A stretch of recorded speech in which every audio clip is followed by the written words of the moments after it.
Hello and welcome everyone to the August80K-48K-18K Writing Challenge. This is kind of a wrap up of the month, as it has been a month-long progression for anyone who's been taking part. There is one more day left in August, and I'm not sure how much I'll be doing tomorrow because tomorrow is Julian Day, that's my youngest son. So we're doing whatever Julian wants tomorrow. So I don't know that I'm going to be doing anything else.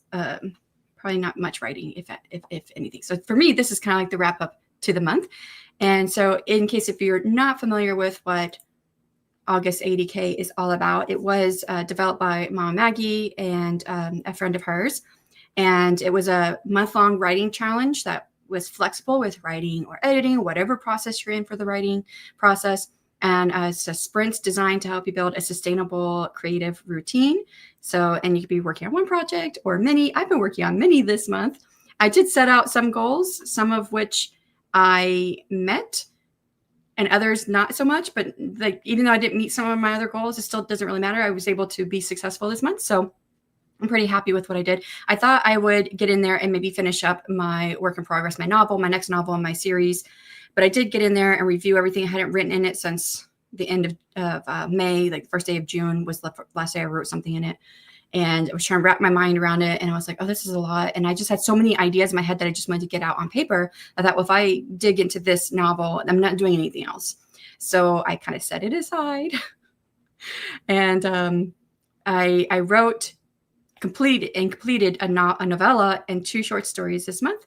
I have brainstormed a 3rd short story. I thought maybe I might work on it today, but then I forgot. I actually did start another short story for the Author Tube Writing Conference anthology, which the last day to submit is tomorrow.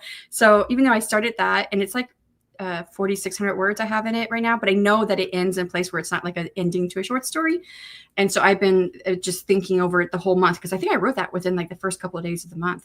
And I've been thinking about the whole month about how I can make it feel like a complete short story. And I think I've got it. So I'm going to start with that. And I have a working title, Bound in Sunlight, but I don't know if I'm going to keep that. And the theme for the anthology is just like the bonds that bind us. I'm trying to remember all of it. I will grab the link and drop it in there for anyone who's interested in submitting to the anthology.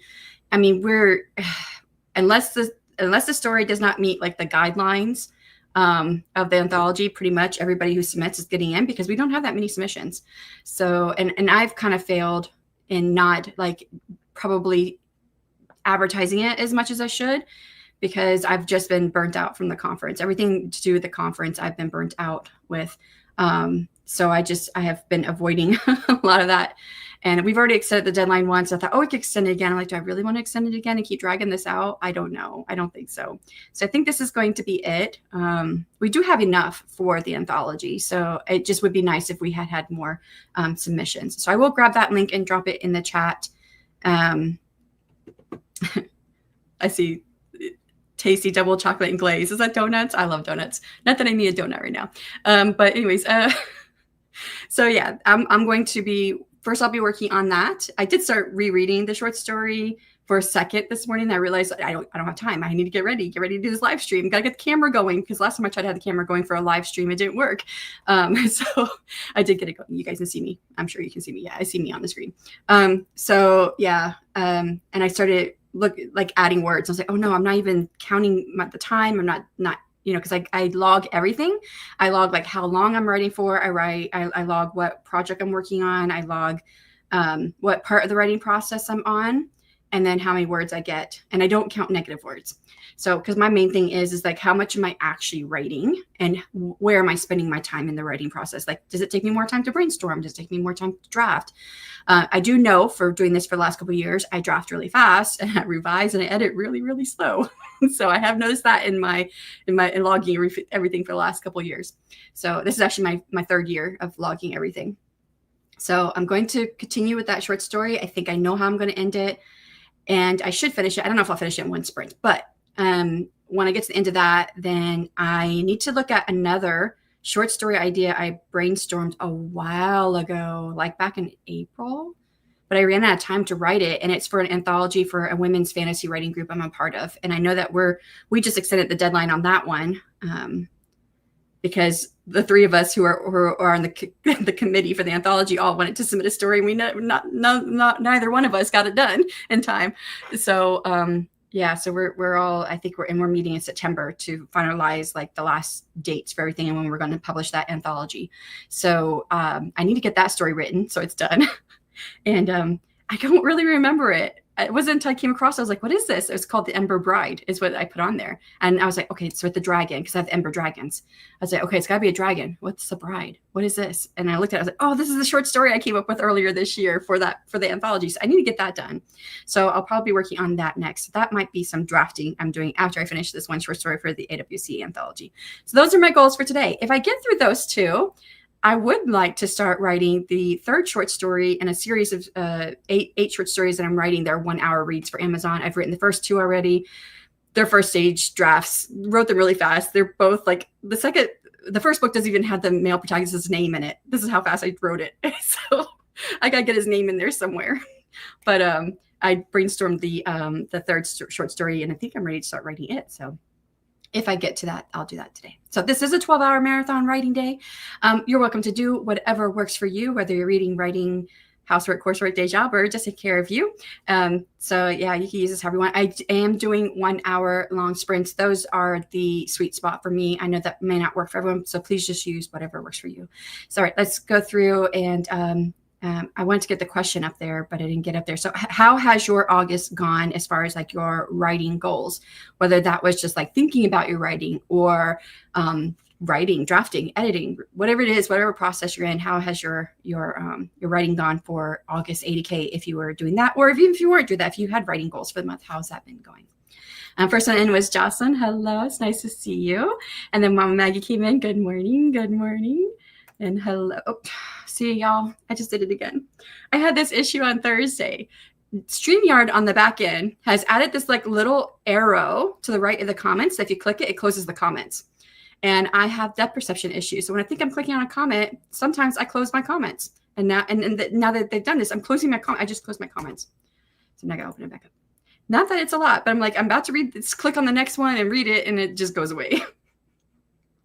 Okay. Good morning, Mom Maggie from Jocelyn. Hello. So do you have a link? And I'm sorry, I didn't even check my email yet this morning. I did send it to you, Mom Maggie. I don't know if you're still here because I know you had a stream that you just ended. Okay. And then Rita's also streaming this morning.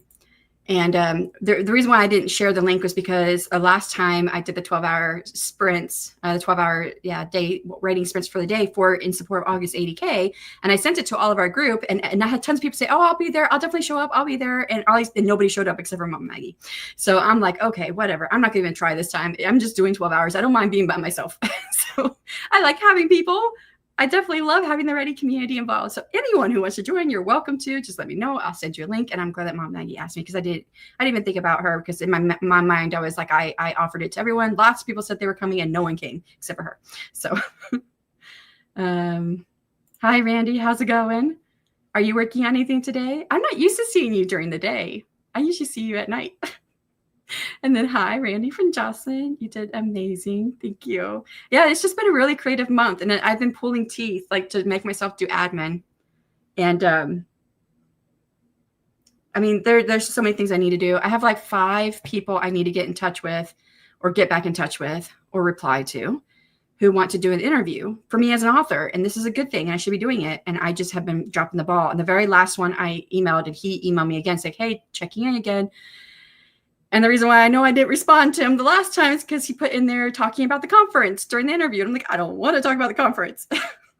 So it has seriously burned me out. It has just burned me out. I'm not done with the conference, but at this point, we don't know when the next one is. We will have another one, but we don't know when it will be. Adega, hello, hello. And then hello with Jocelyn from Randy. I set a goal today, Miss Houston, to buy donuts. And I did in fact buy donuts. That's a lovely goal. I love donuts. But I'm actually on a sort of diet. If I eat too many sweets, I start breaking out and my skin gets really itchy. And I have been like constantly itchy since like the couple months before the conference. So I have to cut out as many. It's the anything with sugar, so carbs and stuff like that. I'm not cutting it out completely, but I'm eating just more whole wheat and things like that, or things that are less sugars in them. So I've been doing that for a week, and the itching has already gone away. So I need to keep it up. It actually it's called like Candida. I'm not sure if I'm saying it right, but it's actually a bacteria you have in your body, and it thrives on sweets, on sugar. And it's not like many doctors don't even know about it still because it's not very widely known. I had to do a lot of research. So I went 6 years of just itching all the time, and even had exploratory surgery to find out what was going on. And all they could say was a skin infection, but they didn't know what it was. So yeah. And then I came across that, and I said, this sounds like what I have. And there's a whole diet, and the diet is you cut out all of the sugars, and it's not a long-term diet. And it's a diet to cut out sugar specifically to solve this problem. And then you slowly add foods back in to see what actually affects you. And that's how I found out what would affect me. And I did that back in 2017, 18. And that's how I knew that's what it was. So now when I have too many sweets, I know what I'm doing wrong. Mine was the bond between a father and a son and the fate of the world. I love it. I did see your submission. I went to say like 2 other words that were close, but not the word I was looking for. So yeah, I did see your submission. I have not read anything yet. That's the next thing, is that once it closes, so tomorrow, maybe, I don't know, Monday, maybe, I've got to get a hold of the rest of the committee for the AuthorTube Writing Conference anthology and see when they want to meet up and see how we want to divvy everything out. Because I think the 3 of us, we are all going to be editors on it. And I think we're going to split up the submissions. Not that there's a whole lot, but we're going to split them up. And this is what I saw. Tasty double chocolate glaze. I love donuts. Goal set for today. Woohoo! I'm glad. I'm happy to lurk. I did send you the link. Did you get it? Yeah, I sent it a couple minutes before. It looks like it went through. I got a new Substack shared. Ooh, you're welcome. Oh, you did. Here it is. About how the challenge went. Nice. Thank you for dropping the link. I think it's been pretty good for everyone. Yeah, it's been awesome. Yeah, I got 6 chapters left to draft before I'm done with this manuscript. So fingers crossed I can finish a day. Fingers crossed. And knock on wood for you. There you go. Congrats, Randy. Additionally, hi. Good morning, everyone.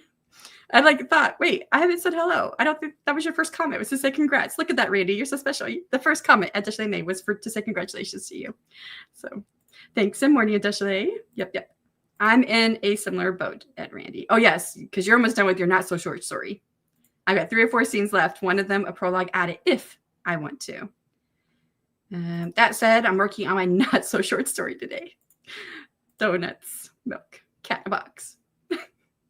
What did you send it to me on? I replied to your email through the one you sent to me this morning. I'm trying to figure out what email. It's your Gmail one. So I replied to that one, the email that you sent me this morning where you said good morning.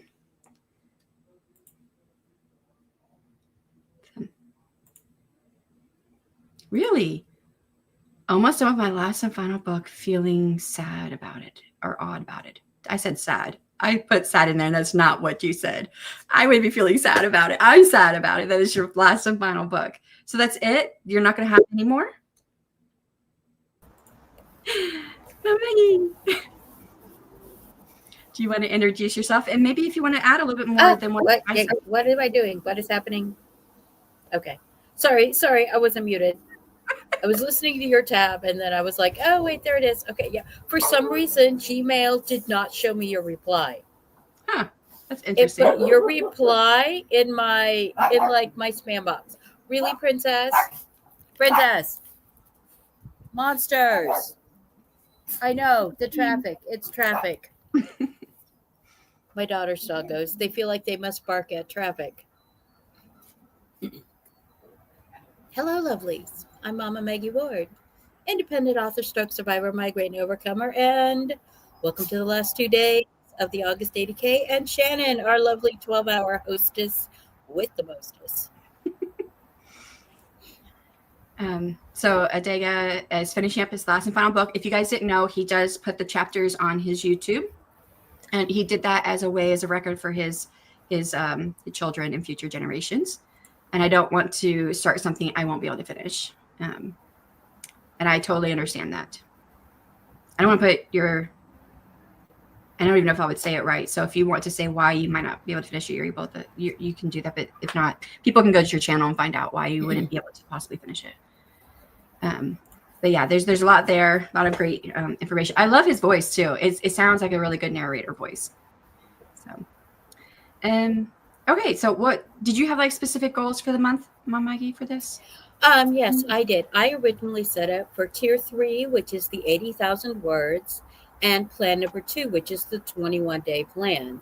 Currently, as of today, as of this morning, I am at 66,427 words and 18 of 21 days.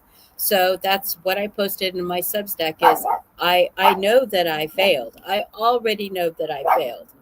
I've been doing the August 80K this is my 7th year. I have failed 3 times and I have succeeded 3 times to get the 80,000 words. But the whole point of it this year, as we talked about at the end of the Author2 Writing Conference, was that this is about the routine of writing, because let's be honest, the 2020s and 2025 in particular has just been heinous. It has been a chaos gremlin. No one can get a routine. Everybody feels like they're falling behind, falling down, having a breakdown.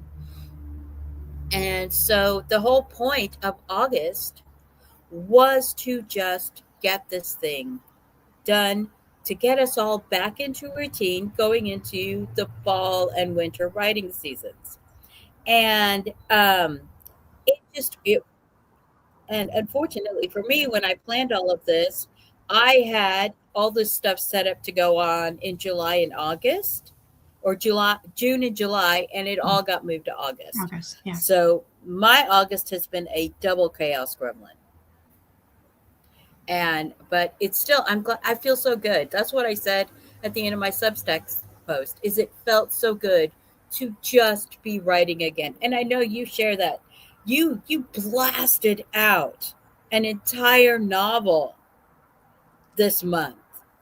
And you know, it felt, and you said it yourself, it felt so good to write. Yeah. And not be doing all of the other writerly life things that us as indie authors have to do, which I have to get back into because I can't keep avoiding it. So avoid it, do the thing you love. No, don't listen to me. Yeah. I'm still having coffee, my friend. I've got mine too, still trying to get through it. So Adega did share. I didn't know if he wanted me to share. It is on his channel. He does have cancer, so that's why he's making a log of all of his work online, so that his children and future descendants will have access to it. So, good morning from Adeshle to Adega. Hello, Adeshle. I think we got to the end of that. Yeah, I've written a lot this month. I do have I have it calculating. I have it calculating for the year, but I also set up a new column on my sheet here. 245,773 words. That's how many I've written.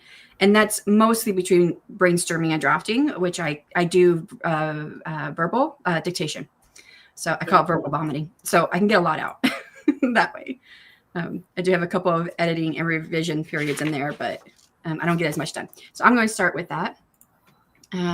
This is the link for the August 80K. This is the August, all the words August, with all of the word count plans, the day count plans, because it works for any 31-day month. I did all the math for you. And honestly, there's a lot of us talking about doing it again in October.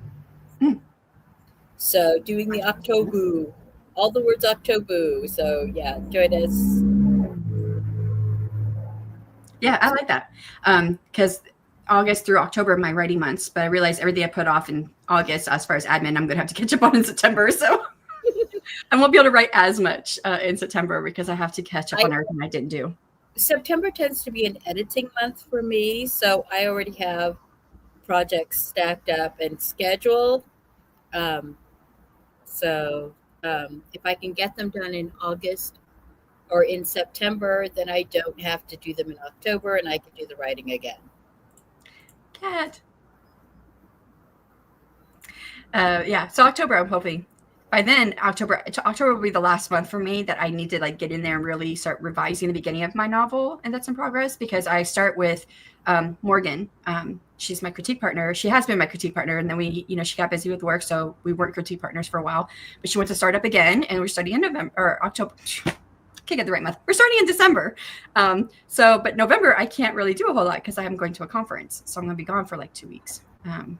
Not the conference of 2 weeks, it's a week long, but because between travel and everything else, 2 weeks basically, yeah. I'll be gone in my mind, not being able to do too much. Traveling and doctor's things were what ate my days in this month. Yeah. So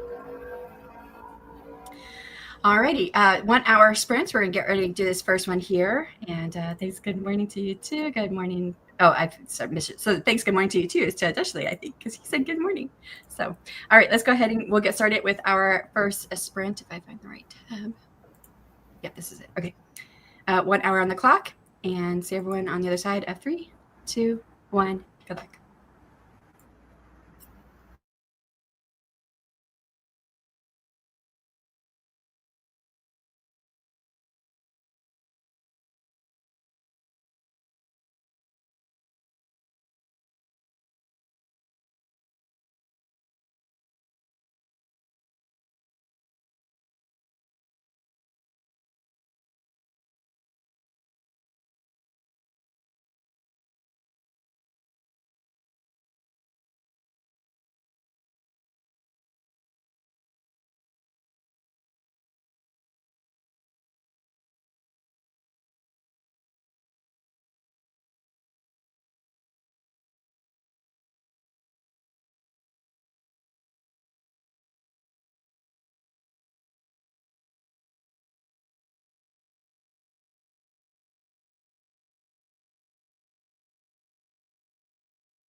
Hello, lovelies. How did you do? How did you do?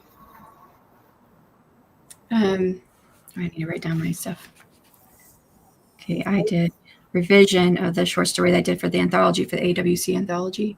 I need to add to the end, but I'm just reading through it. It was 10 pages long, and I'm on page 6. So almost halfway through. 492 words added. How about you? I revised a chapter and ended up adding 292 words. I basically took like one little short paragraph and expanded it to almost a page because I feel like I needed to put the magical realism into the story earlier. The new prologue I wrote touches on it, but in the original chapters of Were Cow and Wolf, it's just Daisy's life on the farm, and Emmy, who is one of the keepers and protectors, she's a witch, but no one knows it. No one suspects it. So I wanted to put in this part where she's actually using her magic to save Daisy after she gets bitten by one of the monsters. Oh, I love magic. Yeah. Well, the thing is you don't know until the end of the first like 5 chapters that Daisy's not. You think she's just this girl on a farm, and then you realize, wait a minute, she's a cow. She's been a cow the whole time. Well, now she's a cow shifter, so she has a human. So I had a moment of, I don't know what you call it. I was listening to music and reviewing my writing, and a moment where my writing synced up with the music. Okay. So the song I was listening to is Careful What You Wish For by Jack Harris, in which he's talking about, taking drugs basically for depression, the prescription drugs, and how they like make you don't feel things, you lose, like your libido, all these things. He was like, so his chorus, the part of the chorus where he was singing these words. It says, I feel like I'm living inside my head. How can they sell you on something they help you, then tell you might wish you were? And it doesn't say the next part, but you know what the next part's supposed to be, right? It's supposed to be unalive, right? Yeah. Or whatever. So now, whatever that word is, unalive is for something else. But so the drugs make you wish you were whatever. At that exact moment, I was reading a sentence. Now it's not clear at the beginning of the short story, but we're in the 8 hells where people are trying to buy each other's souls and get each other's souls. And my main character, we're in her point of view, she doesn't remember anything. So when you go to the 8 hells, you lose something. And it could be different. It depends on what you wanted most or what you lacked in life. So like the demon that comes to her, he's missing a heart. He has like no heart in his chest cavity. It's like completely open. But for her, she can't remember who she is because her identity was really important in life. It was what drove everything in her life. So she lost her identity. So she doesn't know. And the demon's talking to her and he's saying they'll break your mind while abusing you, and they'll in ways that will make you wish you were dead. And so I was like reading that line at the same time when he said, and then they'll tell you they make you wish you were. And I was like, oh my God, at the same exact time. How did that work? So synchronicity. You have a moment of synchronicity. I couldn't remember what the word was. I probably wouldn't be able to say it. Synchronicity. I don't know if I said it right. But yeah, I was like, how did that line come from the song at the same time that I'm reading this line in my work? Anyway, let's check in with everyone. See how they did. I'm sitting here by the door. I had to run my cord into the house so that I can plug it in. And now because the door's open just like this much, the puppies are like, let me in, let me out, let me in, let me out. Oh. I'm like, are you a cat? Are you a cat? Yeah, I already had to yell at Loki because he did the same thing. He was like in and out this morning. I'm like, stop, Loki, stop yelling at me. So I was like, you stay out there. And he just gave me this like look like, yeah, okay, whatever. All right, I think we left off somewhere around here. FYI, she might not have seen that your message was retracted at Adega with how the Streamlabs works and all. Oh, was there something redacted? Yeah, I didn't so know. on the back end, if you retract a comment on YouTube, if we're in the back end, like Shannon uses Streamlab, I use StreamYard. If you're in the back end, the comment does not get retracted for us. Yeah. Occasionally, YouTube will block a Sorry. comment from coming through if it has something that they consider forbidden words. So yeah. Actually, I do use StreamYard too. But yeah, same difference. Streamlabs, StreamYard. Yeah, sorry, Digga. I didn't see that it was retracted. Must refill coffee. Did you get more coffee? Yes, I did. And getting of the coffee led to changing of the laundry loads, and then folding of the laundry loads. And then, oh, I should probably mop the floor. And then, oh, the dishwasher needs filled. And I blew 30 minutes of the sprint doing all the not things, not the writing things. I had a similar beginning. I only spent 10 minutes, but my coffee had grown cold. So I went out to go heat it up. And my husband's like, hey, you've got laundry in the dryer and I need to do laundry. So I go get my laundry. Hear that. So, yeah. All the coffee. And the cat says, I've been up for 2 hours since 5:22 and I haven't even had coffee yet. I'm going to get some now. I think it's a good idea. Hi, my name is Mom Maggie and I am addicted to seeds. LOL. I'll join you on that. Coffee is the most important meal of the day. I agree. I did drop the link for the anthology submissions if anyone's wanting to do that. It's 7,500 word limit, which is good because I've been adding to this short story that I want to do. It was like 4,600 words. I think when I started, it's now at 4,900 words. So, but I've got room and I need to add a little bit to the end to make it actually a complete short story. Emma stopped in. Hello. Hey. And Nicole. Hello. How's it going? Getting coffee led to changing out the laundry loads. Oh, this is where you were talking about everything you were doing. Yep. And now back to the writing. Can't seem to focus this morning. I may have a bit too much coffee. Oh my goodness. On top of that, I had a candy bar for breakfast. Oh, breakfast champions. Coffee and candy. I like the alliteration. Good morning, Katrina. I feel like you're new to me. If you are new to the channel, welcome. If you've been here before, welcome back. And please feel free to share whatever it is you're working on. We're doing this in support of a writing month-long writing challenge, so just getting a routine of writing.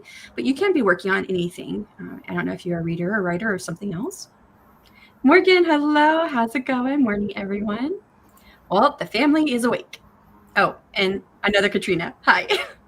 Lots of Katrinas. Take it back. No such thing as too much. Yeah. No such thing as too much coffee. I can't have too much because it will keep me awake. After a certain point, I cannot go to sleep if I've had too much. But well, I drink half calf or decaf. After my first cup, I drink half calf or decaf the rest of the day because of the migraine thing and the brain thing, and just so I do that. Yeah, no. I love my seeds so much. I got coffee and graham crackers. I like graham crackers too. Coffee, candy, and crackers. There you go. Fed the cats. Coffee, crackers, candy, and cats. We got lots of C's going. At the family waking up, and I have 283 new words. Congrats. Yay. Morgan says, I'm working on rereading book 1 of my trilogy. Make sure I didn't drop any plots from book 1 to 3. So I read about 5 pages and took some notes. 579 words for Randy. Nice. Wait, what did I have? I had something similar. Oh, I had 492. Somewhere. But yeah. Oh, fun. I'm drafting today, hoping to finish up today. Nice. Is it like a novel or a short story or whatnot? You don't have to share if you don't want to, but feel free to share what you're writing on. I'm working on a short story for the anthology. I wrote it at the beginning of the month, so I have to remind myself what I wrote. 298 words added to chapter during rewrite from Mom Maggie. Awesome. Suppose you're right about the coffee. I'm drafting 2, Katrina, working on Act 1 of my natural disaster thriller. Natural disaster thriller, Kat? Do you have other books out in that genre? I like post-apoc. I don't remember EMP. What's that? Do you know? I don't remember what that is. And all that sort of stuff. I haven't read a natural disaster thriller yet, but I have a few samples in my Kindle. No, it's my first type of book. Cool. I'm usually on Lindsay's channel on Tuesdays. First time here. Thank you. Yay. I thought you looked familiar, but I was like, I don't have the best memory. So I'm like, was pretty sure it was not here. But yes, I'm usually on Lindsay's channel on Tuesdays, or I try to be there when I can. Natural disaster book, I mean. Got it. I spoke about book stuff, not all positive, LOL, and then wrote 146 words. Who did you talk to about book stuff to? Was it just the significant other? Not all positive stuff. So was it about your book stuff? Hopefully we're not talking negative about your book stuff. Gotta have positive thoughts. I have to say my writing has improved from this book to my current book. Some of this writing is kind of cringy, LOL. I mean, I said as much when I was critiquing. I'm pretty sure I did. I felt like I did because I could see electromagnetic. Oh, I think it was like EMP was like something book related. I know what EMP usually means otherwise. Leading to a collapse of society. That makes sense. All right, we got to the end of the comments. I meant to grab like some questions to put up for every sprint, but I keep forgetting. So are you ready to go into another sprint? Yes, I am. Okay. On the right tab. All right, so we're going to do another 1 hour sprint. If you have to leave out, thank you so much for coming. For everyone else, we'll see you on the other side. Oh, wait, Dashley said I was talking to the other half. Okay. About some trends, people sending books back, not mine, and making it equivalent to returning them. Oh, yes. Yeah. That's annoying. Yeah. That's annoying. And unfortunately, it's a thing that happens. People, they, and this goes through Book Talk every like year or 2 years or so. Money saving hack. If you don't want to pay for Kindle Unlimited, just buy the ebook and return the ebook to Amazon. They don't realize that as authors, we then bear the refund. Yeah, and we still take the delivery, from what I understand. So we're losing money. We have to, when the refund goes through, we have to pay for we still have to pay the fees for the data delivery. And I've seen it as a money saving hack. I've seen it. If your library doesn't have this is how you can read a book you want to read. And you're just screwing over indie authors. And it's like.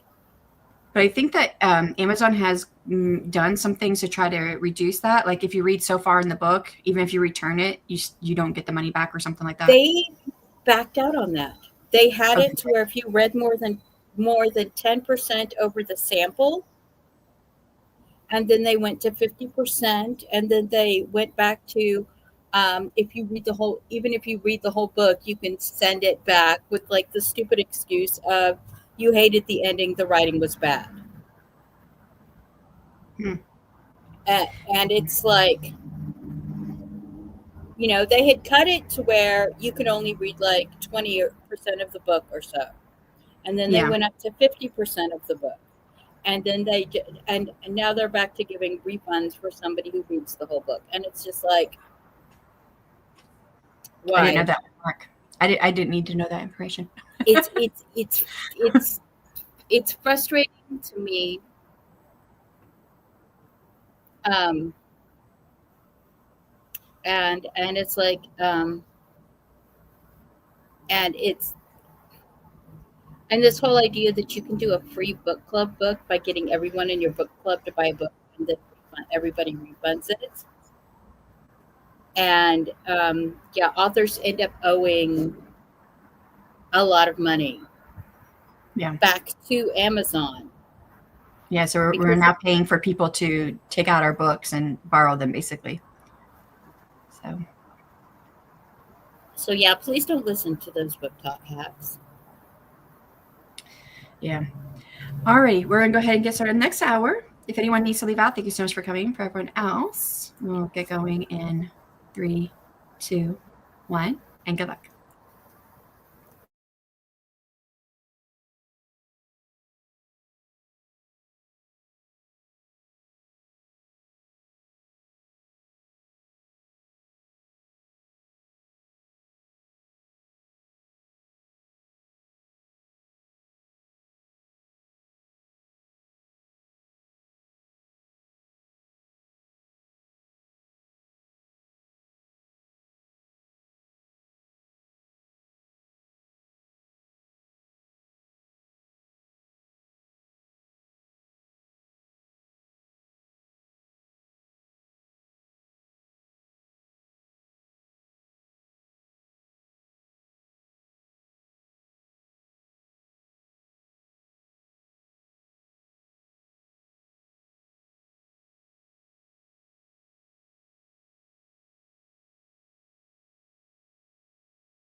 How did you do? How did you do?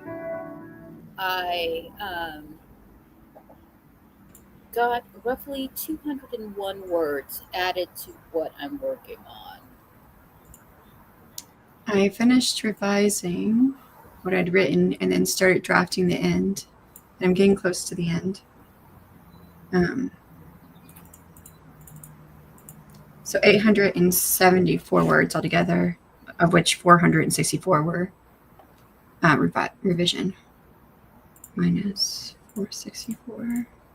So 410 for drafting. Okay. So I think I'm really close to this being done. And so I should be able to finish it on the next sprint. All right, let's see how everyone else did. We got a lot of comments here, so let's see what we got. So we're left off, we're talking about the Kindle or the Amazon ebooks and people borrowing them and returning them. So it's like, making equivalent to returning a meal at a restaurant. Not that I want to play devil's advocate, but there are other things on Amazon that you can buy and you can return it if it's not the product you were looking for. However, there are some products in which it's not returnable. So, and I think that's left in the hands of the person who's selling. Post-surgery. Oh my God, it's so much worse on camera. So, okay. It says you're talking about book writing becoming a service and the power of big publishers and distributors on the writer, kind of making it a racket. I mean, yeah, it's all greed. People wanting to make money. Yeah. My other... Oh, I agree. Yeah. My other half had seen this stuff before. She's trained as a painter. My graphic art became big traditional painting in the market. Easy to sell hundreds of copies of a digital print versus a painting. And well, when you compare that to AI stuff now with art and writing, it's not pretty. Yes, exactly. And I know you were there, Deshley, on Thursday when I was talking about the video by Matt Wolf, where he was talking about how you could create an AI agent to write your book. And he showed how to step by step. And I read the comments of his video too. And they're like, I do not condone this, or whatever it was that he said. He said, this is not what I say we should do, but here's how you do it step by step. And so he was basically giving a step by step, the audience, how to do this, use an AI agent to write a book. So it's pretty depressing stuff. Yeah, and it's so fast. And it seems like it's so easy, but when you read the AI stuff, and if you don't believe that it's not complicated, just look up the AI story channels that are all over YouTube right now. And you'll see how bad the AI story writing is. Are these channels like people make them to try to monetize them for doing stories, or are they doing it in a way to show you how bad the AI rating is? No, they're monetized. There are hundreds of monetized AI channels. I've DNF'd. I was talking about how I DNF'd 2 books in the last couple of weeks. I just DNF'd a 3rd book. I was like, this has got to, and I only read the first few pages of the chapter, at the very first chapter. And this time I think this must be AI, because it just doesn't make sense. The logic is not there. It's a story. There's characters. There's things happening. There's dialogue, but it doesn't move logically from one thing to the next thing. And I don't know if that's. I'm assuming that's AI. I keep telling myself I'm going to go read it, because I do use the AI as a tool. When I put in my short story idea that I had earlier this month, I put it into the AI and I said, is this a short story? I put in all my verbal vomit. I had 12,000 words verbal vomit. So I was already thinking, is this a short story? It's 12,000 words verbal vomiting. And it told me, no, this is more of a novella. So, and I wrote it, it was a novella length. It was 22,000 words and plus. So when I came up with another idea last weekend for short story, verbal vomit it, and that was only 5,000 some words. I have to add it up again, but I think there was only 5,000 words of verbal vomit. And it said, and I wanted to tell me if it was a short story idea or was it longer. And I put it in there and I walked away and went to go talk to my husband, came back, and I saw it wrote the story for me. I didn't read it. And I just wrote, this is not the prompt I gave you. Please review my prompt. But I told myself I should go back and read that short story because I ended up writing the short story. And I was like, I wonder if everything that I've been picking up with these books I've been DNFing, if that's what that would be in the short story too. And then I wonder, like, how close would it have written my short story based on my verbal vomit to what I wrote? I'm curious, but I'm not. I keep forgetting to go back to do it. I think about it when I'm on stream, and then I forget about it later. But yeah, one of my writerly friends on X ended up owing Amazon nearly $20 for return fees. It is so unfair to do this to indie authors. Yes, I agree. And the cost of indie books is so affordable compared to trad pubs. If a person can't afford that, then they just need to wait for a freebie day or a sale day. You know, I wonder if this will fall under the umbrella because, like, I've had almost all of my books are like on pirated sites, and I've asked for it to be taken down, and they're just ignoring me. They're not taking down my books, and like I don't have the funds to take them to court. I don't make enough money off my books to do that. So it's like, what can I do about it? And I've mentioned a few different places. Like I've mentioned it during my sprints. I've mentioned it to a couple of different writing groups I'm part of. And almost every time, every place I've been, there's been someone who says, well, if they're reading it, they're probably never going to buy it anyways. And so the people who really do like your work, they'll buy it and they'll give you the money. And so I wonder if this will fall underneath that at some point where people are like, well, they weren't going to pay for it anyways. They're just getting a freebie out of it. So the people who really do like your writing will give you the money for it. And I hate that answer because I don't feel like all the time, and I've spent years writing my work, so many years writing it, for them to just put up there and give it away for free. Well, you know me, I leave my rough drafts on Inkit and Wattpad just for people who can't afford Amazon Kindles and stuff. So I figure that has actually like saved me from some of the pirated sites because my books are free. So people aren't going to pay for them at a discount through another site because I have them already, the rough drafts remain free. Because I understand, not everybody can afford a Kindle. But it is hard because, like, I've spent the last 3 years doing nothing but editing and rewriting. Mm-hmm. I've only written one new book per year, Cat Lady, and then Chimera, and now I'm working on Where Cow and Wolf. Yeah. So, yeah, I mean, I've gone from writing a book every 6 to 8 weeks to writing one book a year. And it's because I've been spending so much time rewriting, doing editing. I'm sorry. Princess is very old, and like her only entertainment is barking at passing cars. Well, I think about, like, I have been writing a lot, but it's been, I had decided to push off the publication of my latest Kickstarter book to January because I just am just too burnt out from everything. When I publish at the end of January, it's going to have been 2 years since I published my last book. So, yeah, I've written a lot in between, but I do have like a lot because it's like this month I've written quite a bit, but they're all first draft. So tons of revisions. Well, I definitely understand that. Yeah. Hi to Princess. Hi, Luna. How's it going? Hope all is well. And then hi to Luna from Adeshle. Hi, Mama Maggie. Hi, Adeshle. I'm off to, okay, so she didn't see my hello, but I'm off to start dinner. It takes a good while to make, so I need to start now. What you making? Yes, Adeshle would ask. He's the foodie. So, hello, BRB. I need to refill and check the laundry. Rita stopped in, which Rita was going. Is she still going? Yep, she's still going. She probably at least this is probably her 3rd or 4th sprint. She goes 4 sprints usually, so. Coming to you from a new official AuthorTube channel. Oh, yes. Okay, so she's going on her old channel, but she is talking to us from her author channel, which if you didn't know, if you're following Rita, if you didn't know, she does have this new channel here for to separate out her author stuff and, sprints and whatnot from her author or from her lifestyle vlogs and things. Definitely gonna be streaming from here next week. Armchair Chat's coming this week too. Watch all inboxes for invites to get scheduled in this season. Woohoo. Raquel, hello. I'm so ready to get through these last chapter edits and get to some actual writing. That was about 40 minutes ago, so hopefully we're able to get some in there. We'll be starting here on another hour sprint in just a moment. And woot woot to Rita from Adeshle. Also woot for you for Raquel. May you get them done as smoothly as possible. Calling out around the world. We're just dancing in the street. Adeshle is dancing. Okie dokie, gotta pop out, friends. Smoochie's likey. I'm batch filming and getting September planning done. Dharma, hello. How's it going? I've made a lot of progress on the print cover for my Sapphic Witchy Urban Fantasy.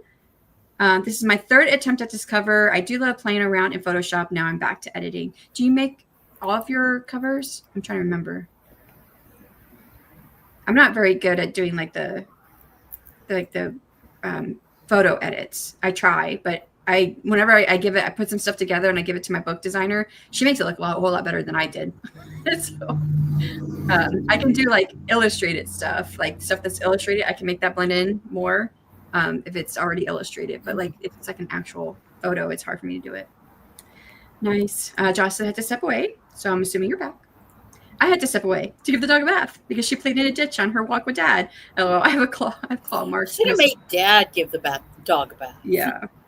Yeah, I would make it. I was thinking the same things like, why are you doing it? But I mean, if he took her out for a walk, I guess. Yeah, it's raining here, and we have a puppy. Sort of. I think he's 11 months old now.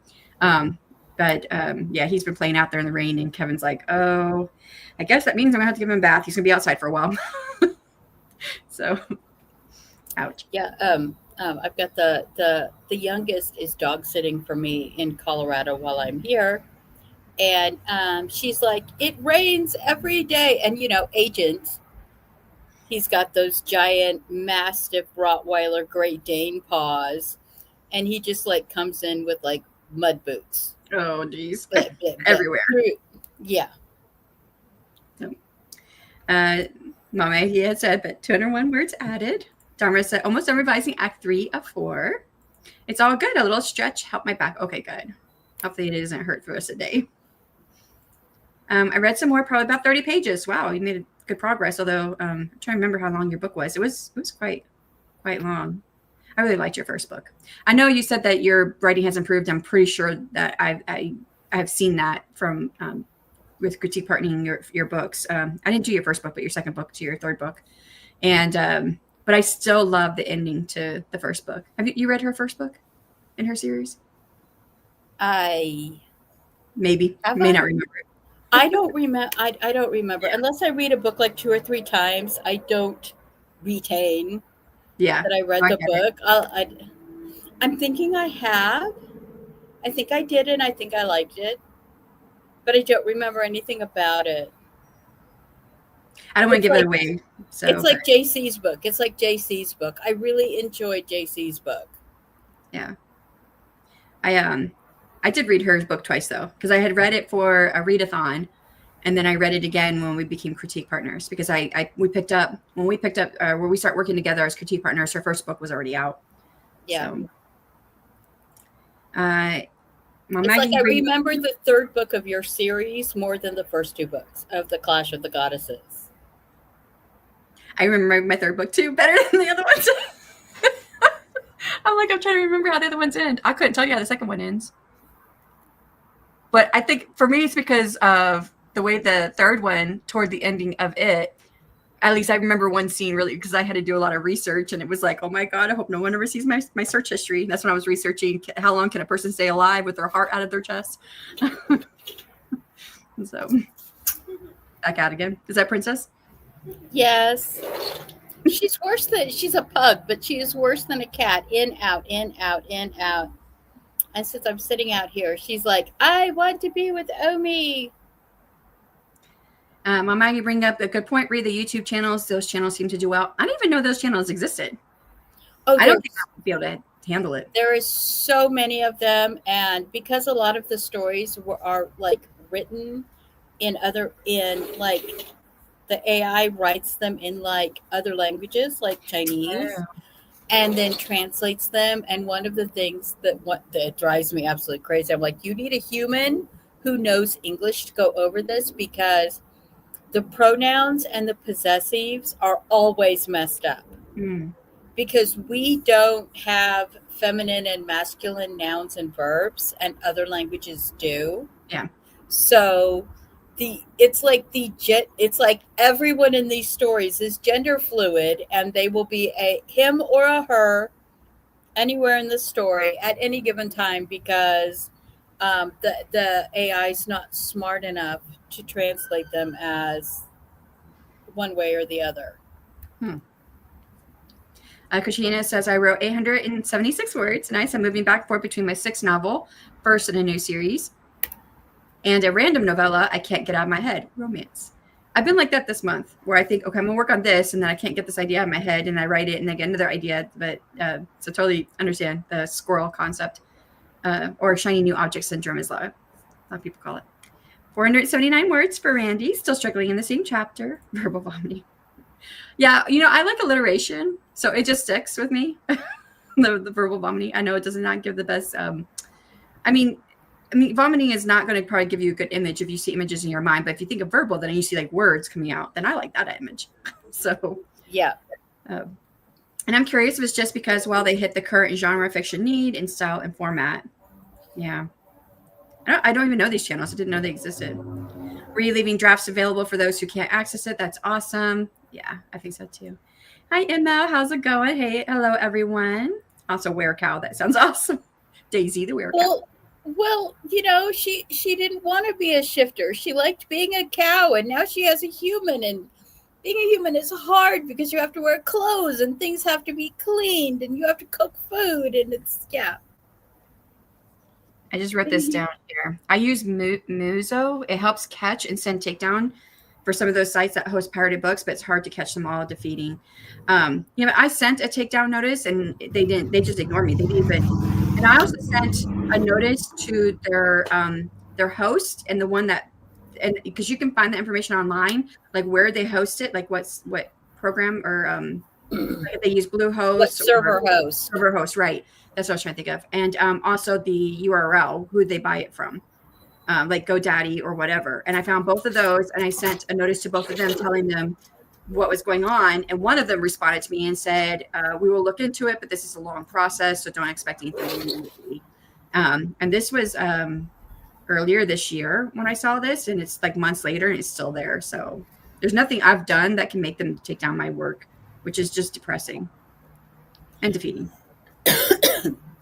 Luna says, I'm making pizza, dough, and sauce from scratch as we're vegans. Nice. Oh, heck yes, Luna. Please share a recipe if you can or will. Katrina, is this at muzo.com? I did write it down. I'm a reader more than a writer, but I hope to pick up writing again soon. I'm also a librarian. Amazon has no official site here in Norway, so I haven't used them in years.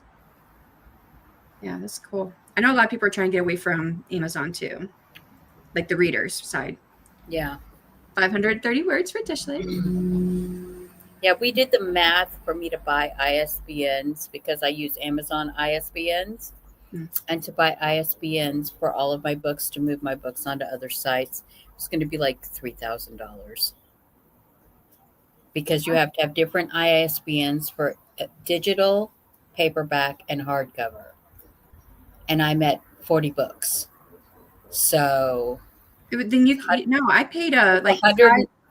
It's $120. I'd need 120 individual ISBNs. I think I don't know where you're getting. So Bowker, if you go there, I bought 1,000 for like $600 or 100. How many did I buy? I don't remember. Hold on, let me go look. I had to buy more than 100. No. It's been a while since I bought them. It was going to, it worked out to be, it's 100. It was going to be like $500, $600 for 100 ISBNs. Yeah. It was 100. No, it was going to be more than that. I looked it up. We figured out between the rebanding, the covers, and all of that, it was going to be $3,000 for me to move all of my books from Amazon onto other platforms. How many books you said, or how many different ones? I would need 120 individual ISBNs.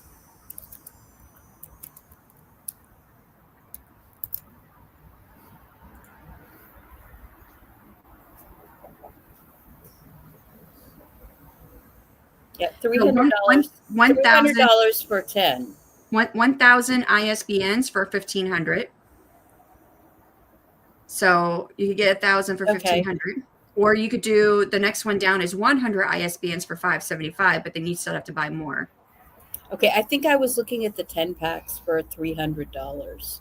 Yeah, so it's 10 for $295, but you could do the 1,000 for 1,500, or just do a 100 for 575 and then buy a 10 pack, and still that would be under $1,000. Yeah.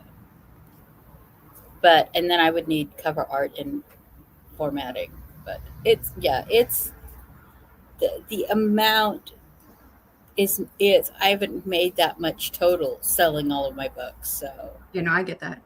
Although I think that when you buy the 10 pack, one ISBN basically costs $25. I think is what that comes out to. $30, yeah, $29.50, where with a 100 pack, it's $5.75 per ISBN.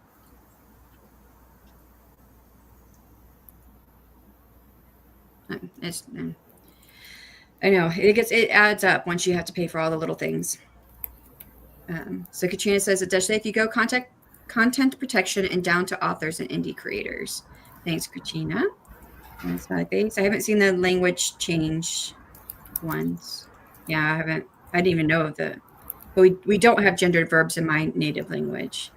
yeah. Oh, well, there's a lot that have gendered verbs or gendered nouns. Do you have gendered nouns in your language? Gendered nouns and gendered verbs are things in non-European languages. The ones I've seen, and I think they're interesting in their own way, can't knock it completely, are often in this sci-fi. I feel like a lot of those AI story ones are kind of like background noise. I feel like it's so common to see those overlaid on Subway Surfer gameplay, and it all blends into each other.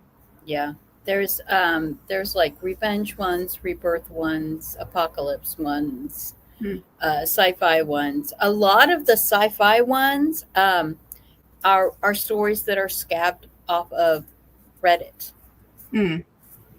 But a lot of the like revenge ones and rebirth ones and stuff like that are just they run a few things into a prompt, and it just spits out like 30 minutes to an hour's worth of story. And it's basically the same like 8 stories over and over and over again with just slight deviations. There's always, the husband is always a cheater who like does these outrageous things to the main character. The spouse is always a cheater, and then all of a sudden the person that they were crushing on, or their green tea or white moonlight or whatever, they have different terms for the first true love.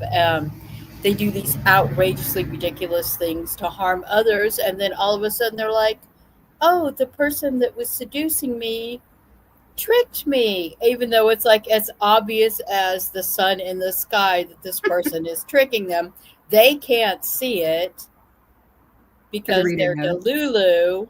Yeah. And then they're like, oh, I regret it, come back to me. And it's like, what? No, you threw me off a boat into the ocean, and another thing is, in all of the revenge, rebirth, divorce, girl power ones, evidently pregnancies are like so fragile that if you get upset or sneeze wrong, you immediately lose the pregnancy. I've never heard of these stories before. Well, it's this idea that the baby's soul is in tune with the mother, and it's like, what? No, pregnancies are not that fragile. Some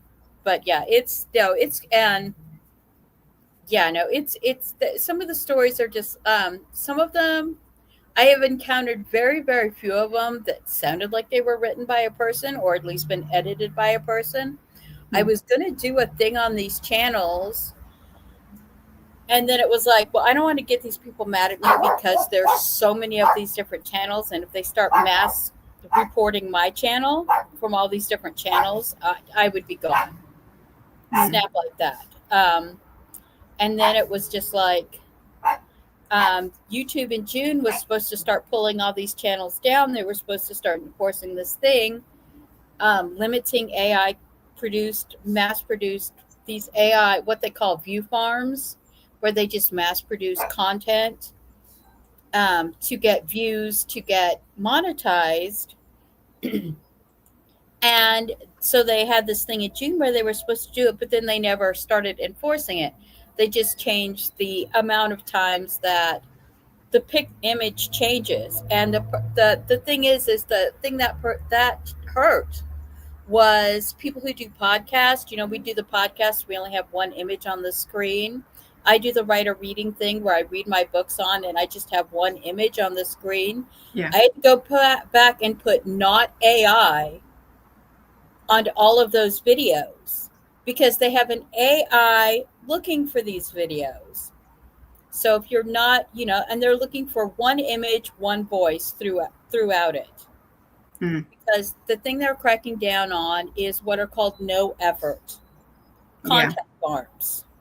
Yeah. And that's what a lot of these AI videos are they're like literal like 3 minutes, 5 minutes worth of effort, and then they just put it on a half a dozen different channels. And so yeah. I guess for Luna, they do have gendered nouns, but it has nothing to do with people and pronouns. That's interesting. And I guess maybe ISBNs are free from where she's at. In Norway. Getting ISBN are free in Norway, but of course it's not free in all. Yeah, it's not.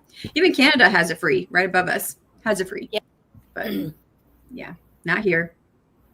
Nope. Ouch. But fortunately, true. Yeah. All right, so we got to the end of the comments. Are you sticking around for a while, Mom Maggie? Did you? I didn't know how long you wanted to hang out. Yeah, I can stick around. Okay, that's fine. I'm just working and doing laundry. Yeah. Need to heat up some cream of chicken and corn chowder for the child so she has something to eat because she can't use her jaw for any chewing or anything. So I think I'm gonna get another cup of coffee. Be my last one for the day. But yeah. And then coffee. Yes.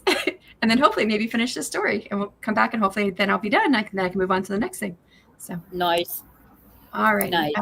For anybody who is hold on, hit the right button. Where's the right button? This one. For anyone who wants to leave out, thank you so much for coming. For everyone else, we'll get started on the next hour sprint in 3, 2, 1, and go back.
And that is time. How did you do?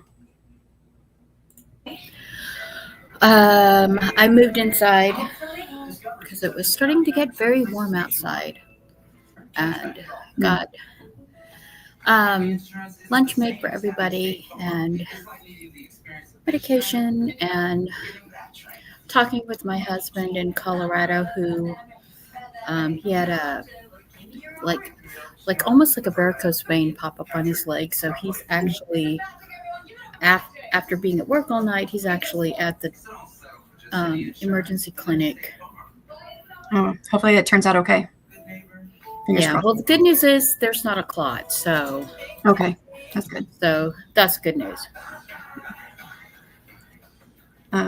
Well, I did finish the story. It was another 632 words to finish it out, and then I thought I could move on, but really I gotta get the story done for tomorrow because tomorrow's the deadline for the anthology. So I was like, let me just go through and revise again, because I felt like I could, now that it's done, I could go through and like make something stronger and whatnot. And especially since there's a theme on the anthology, I could make that a bit stronger from the beginning. I think it was strong in the end, but not really in the beginning. So I've gone back through, start revising. I've added 27 words in revising. So I deleted a lot too.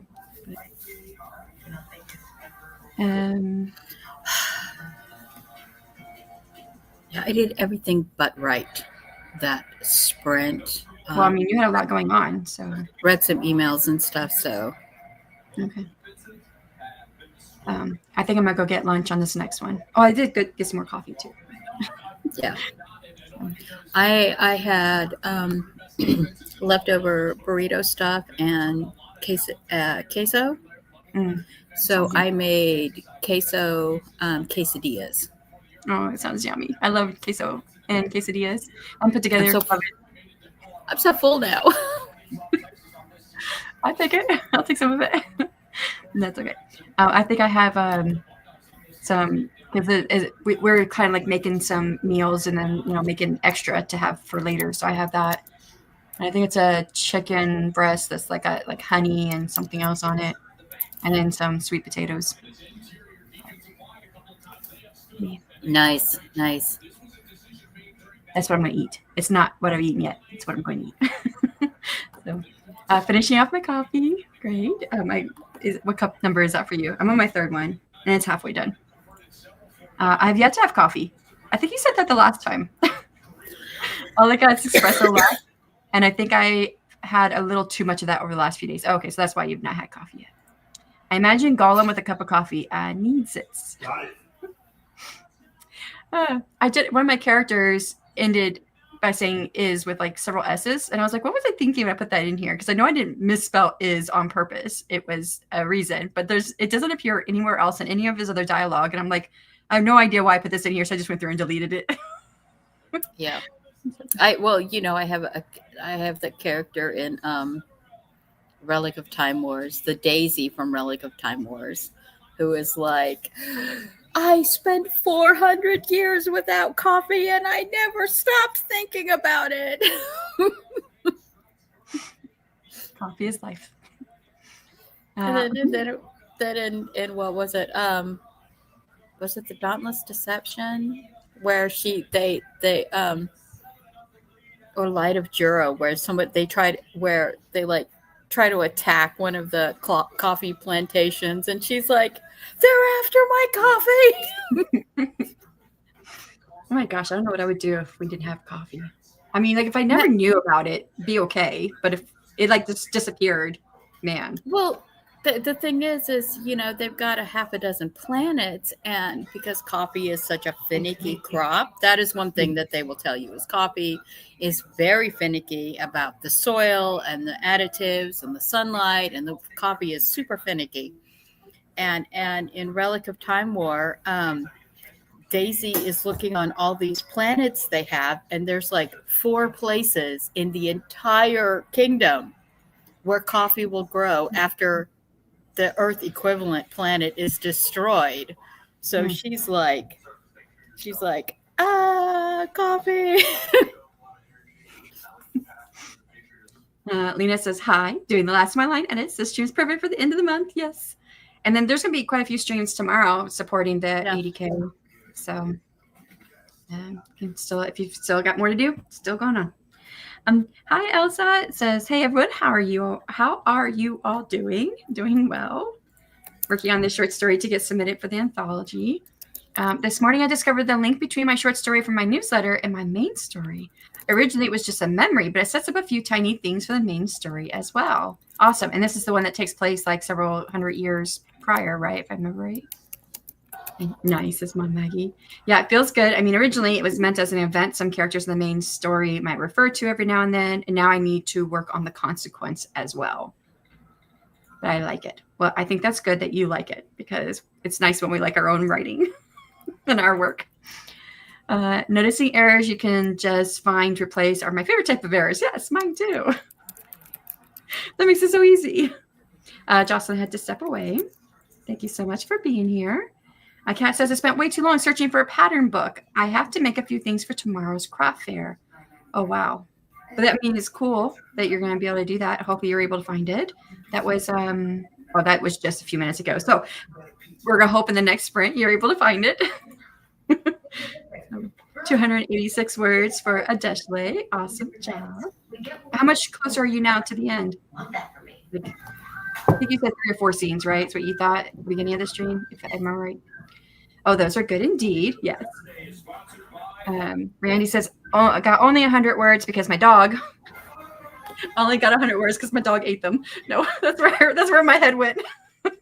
Only got 100 words because my dog wanted to bark at everything that exists outside, and he is loud. So you've got like a princess over there, probably like barking, but she's being quiet now, right? Because she's not outside, or you're not outside. Is she still outside? Princess? No, Princess is she's like 17. Oh. So like she's outside. She has her little bed outside that she lays on. She barks at the traffic going by on the road, and then she comes inside, and her kennel is never closed. They just leave her kennel open, but she spent so many years sleeping in a kennel that now she doesn't feel secure unless she's in the kennel. So she will take her old lady naps in her kennel. Oh, that's sweet. Yeah, dogs, they like their kennels. Once they know that, like, this is my space, they like it. Because our dog that we had before, we have a new dog. We're still kennel training him. She would love her kennel. It's when we would move it and she couldn't see us. That's the only time that she would not go to her kennel. She wanted to make sure she could always see us. So I tried to train Agent Mayhem, kennel train him when he was small, but then he never stopped growing. And now he's too big. I have the biggest kennel on the market. Yeah. He's too big to sleep in his kennel. Yeah. He has to curl up to sleep in the kennel, which, you know, the kennel I have is the size of the literally the size of this table that I have, that the kids have for their desk. And it's just like, I can imagine, because I've seen him. He's huge. And we've got the biggest one for our current dog, and he's not that big. He's 90 pounds, I think. And he kind of fills up the whole thing. So I can imagine Agent Mayhem looks much bigger. Agent is 165 pounds the last time we weighed him. He sleeps on a twin bed and like takes up the twin bed. So yeah. That's Dane Mastiff Rottweiler giant. Are huge. They're like small horses. Yeah. All right. So Elsa said, or asking Kat, what craft are you into? # curious minds, crochet, soap making, etc. I don't think I can get into crochet, but I think soap making would be interesting to do. I've made candles, but I've only made those for my Kickstarters. But I like doing those. That's hilarious, Mom Maggie. Which book was that? Were you thinking about the coffee? It happens, the whole coffee thing. I have 2 characters in Relic of Time War, David and Daisy, and they are both coffee freaks. And like when in Ancient Ice Apocalypse, when they jump back to Atlantis to stop the Ice Age, David says, I'm going to make us some coffee. And Daisy says, yes, I want a cup. And David goes, I thought you brought the coffee. And she's like, I'm not allowed in the kitchen. You were supposed to bring the coffee. And then they were like, we're in the middle of an ice age without coffee. And then there's several places that happen later in the series where they're like, where's the coffee? And coffee only grows here. And there's only this much. And They make jokes about having warehouses of coffee stored at the colonies, and it's only enough for Daisy, and David, and no one else on the planet is going to get coffee. And then and the Dauntless Dauntless, no, Light of Jura, when the coffee crop gets attacked, Daisy's like, my coffee, they're here to attack my coffee. And she's like carrying a cup of coffee, and she just like yanks a sword away from someone else to go fight the zombies that are trying to burn the coffee crop. And then she stops and she's like, and turns around and hands her cup to someone else. And she goes, if you spill a drop of this, you're going to wish the zombies got you. And then she runs to fight the battle. I probably feel the same way. If we know it's limited supply, I do the same thing. Randy says, I always feel like I'm a fake writer because I don't really like coffee, but I am an energy drink gremlin. Oh, on our podcast, we started in the last year, like asking our interviewees that we had. At the very end, we do like a rapid round of questions, and we start off coffee or tea, and we'd have someone say something else like Gatorade or hot chocolate. So now our question is like coffee, tea, Gatorade, hot chocolate, and energy drink. So we kept adding to it. So even though it feels like we're all talking about coffee and we all drink coffee, just in interviewing people over the last year, we have found that it's really, people have different preferences. It's all over. Well, when I started writing, I don't know if it was because of the writer group I ended up with or something like that, but it was like everybody was like wine or whiskey, they would have like cocktails and alcoholic beverages like for like Friday night writes and stuff like that. And I'd be like, Friday night, 9:00 at night, I've got my coffee. It's fine. I'll still sleep, So yeah, I used to feel like I was a fake writer because I didn't drink wine or whiskey while I was writing.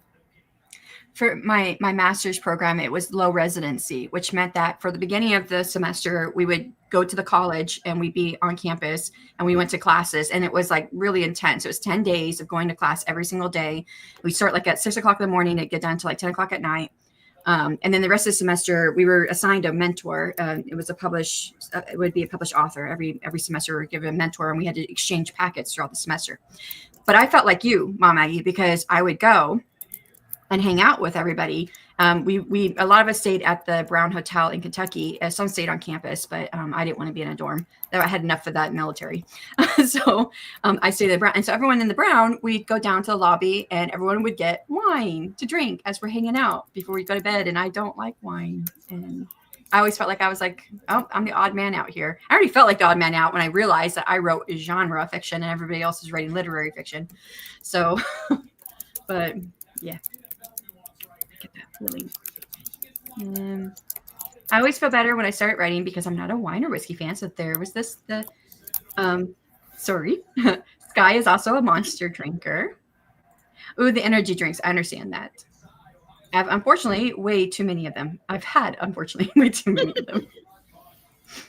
Read scenes. I've kind of split a scene because I need to transition. Okay, so 1 scene down, 2 to 3 left, more to go. That's okay. It happens to me too. I always think, I've got like 2 scenes left and I'll turn into 4 or something. Yeah. I always write more than what I think I'm going to. I think it's hilarious saying she's waited several centuries for coffee, right? I never had a coffee in my life. I will drink most kinds of tea, but never coffee. And hello, Stacy. Yeah, I would say there's quite a few people who prefer tea over coffee, for sure. Especially if you're like not in the U.S. A lot of people outside the U.S. prefer tea over coffee. Other thing is it's really easy for coffee to be ruined. It can be over roasted. The beans can be, it can be a poor quality bean. There's a lot of different ways to mess up coffee. And tea, not so much, probably, huh? Yeah. She ended up trapped in the past and then living through the centuries back to the time she left. And the first thing she got when she got back to her was a cup of, well, it would be for me too. A cup of coffee and a brownie. Her stepsister was like, her stepsister who was human, Daisy got turned into an Etherean, so she became an immortal. And the first thing she does when she gets back is Fianna says, I believe you're looking for these, and like hands her a plate with a brownie and a cup of coffee. And Daisy's like, my precious, because like 400 years without chocolate and coffee Yeah, I'd be like, I'd rather die. Immortality is not worth it. Yeah. Elsa said, it's wonderful to chat. I hope you can find something great for the event tomorrow. And then Randy, I don't like coffee either. I just drink loads of hot chocolate as compensation. Yeah, that was the first thing we found. Like one of our first interviews where we asked the rapid round questions and we said coffee or tea. And they said, no, hot chocolate. So we added that in there. And the next one was like, no, what they said, whatever they said, energy drink. And so we just ended up adding more and more to it. But yeah. I am from the US. I just never get into coffee, and now kids are drinking that. Yeah. So yeah, not saying that like everybody from the US only drinks coffee, but I just found that the majority of people who say that they prefer tea over coffee tend to be outside the US, but there's definitely populations that prefer tea over coffee. I wonder if that has something to do with where we grow up or not. See, I was never a coffee drinker until I ended up working night shifts while I was in college. And then it was like coffee was the only, tea was not strong enough. I needed like the nuclear coffee. And it was in the time before energy drinks were common. I mean, we had Jolt Cola, but Jolt Cola would, if you've never had a Jolt Cola, by your second or third one, it's like eating through your stomach. And it's just not the synthetic caffeine. It's just like, oh, it's so uncomfortable. So yeah, I started drinking coffee, but I actually have characters that don't like coffee. I have one character who the only kind of coffee that she will drink is a Frappuccino. And that's basically because it's ice cream. Yeah. She's like, I'll take a Frap because it's like ice cream adjacent, but I don't drink coffee. And yeah, it's very interesting when you're putting like drinks in for people and like when I was writing The Moon is Waxing, which is my cop drama podcast story, one of the things that I have is one of the characters drinks both tea and coffee. So the detective she's working with like goes into the shop, comes out with both a bubble tea and a coffee, and is like, which one do you want? I'll drink the other. So yeah, it's something you have to consider. I used to drink Coke, and I would drink a few, like several, like 3, 4, 5. And that's in my early 20s. And I thought like, well, maybe I'm like addicted to Coke or whatever. But as you get older, of course, your metabolism slows down. So I was like, and then I found out that coffee is like one coffee can replace 3 Cokes. So then I went to the one coffee, and I only drink it in the morning. And I didn't know why I did this for a long time, but I would always have my cup of coffee in the morning. And that replaced the Cokes. And I don't really like coffee. I always tell people I have a little bit of coffee with my cream is what I actually drink. And I don't like the taste of coffee. I don't actually like the taste of teas either. Hot chocolate, I'll do all day, but then there's a con to that. But what I found out was that one of my doctors I had years ago, ADHD runs in my family. I've never been formally diagnosed, but she says, I think you have a low level of ADHD. She says, do you have caffeine in the morning? And I said, well, yeah, I have a cup of coffee. And I don't even like coffee. And she was like, yeah, people with low level ADHD gravitate to caffeine in the morning because it actually helps to calm everything down in the mind. I'm like, oh, that's exactly what it does. Like I never like associated calming down the mind with the caffeine. It's just something I just naturally gravitated to. So I realized that's why I do it. Now I love hot chocolate. You don't get as much caffeine out of hot chocolate though. So I couldn't get the caffeine fix. But the issue for me is that I can't hardly drink it. I love it, but I can't hardly drink it because I'm always hot right now. And I think it's because of premenopause or whatever. And I can't seem to cool down. And I had a hot chocolate the other day and I just burned me up for a while. So it's just like, I've sat in here with like ice packs on me because I'm so hot. And I have a room air conditioner and 3 fans. And the house is set on 64. So I'm still hot. But yeah, that's where I'm kind of like with drinks. Is like yeah.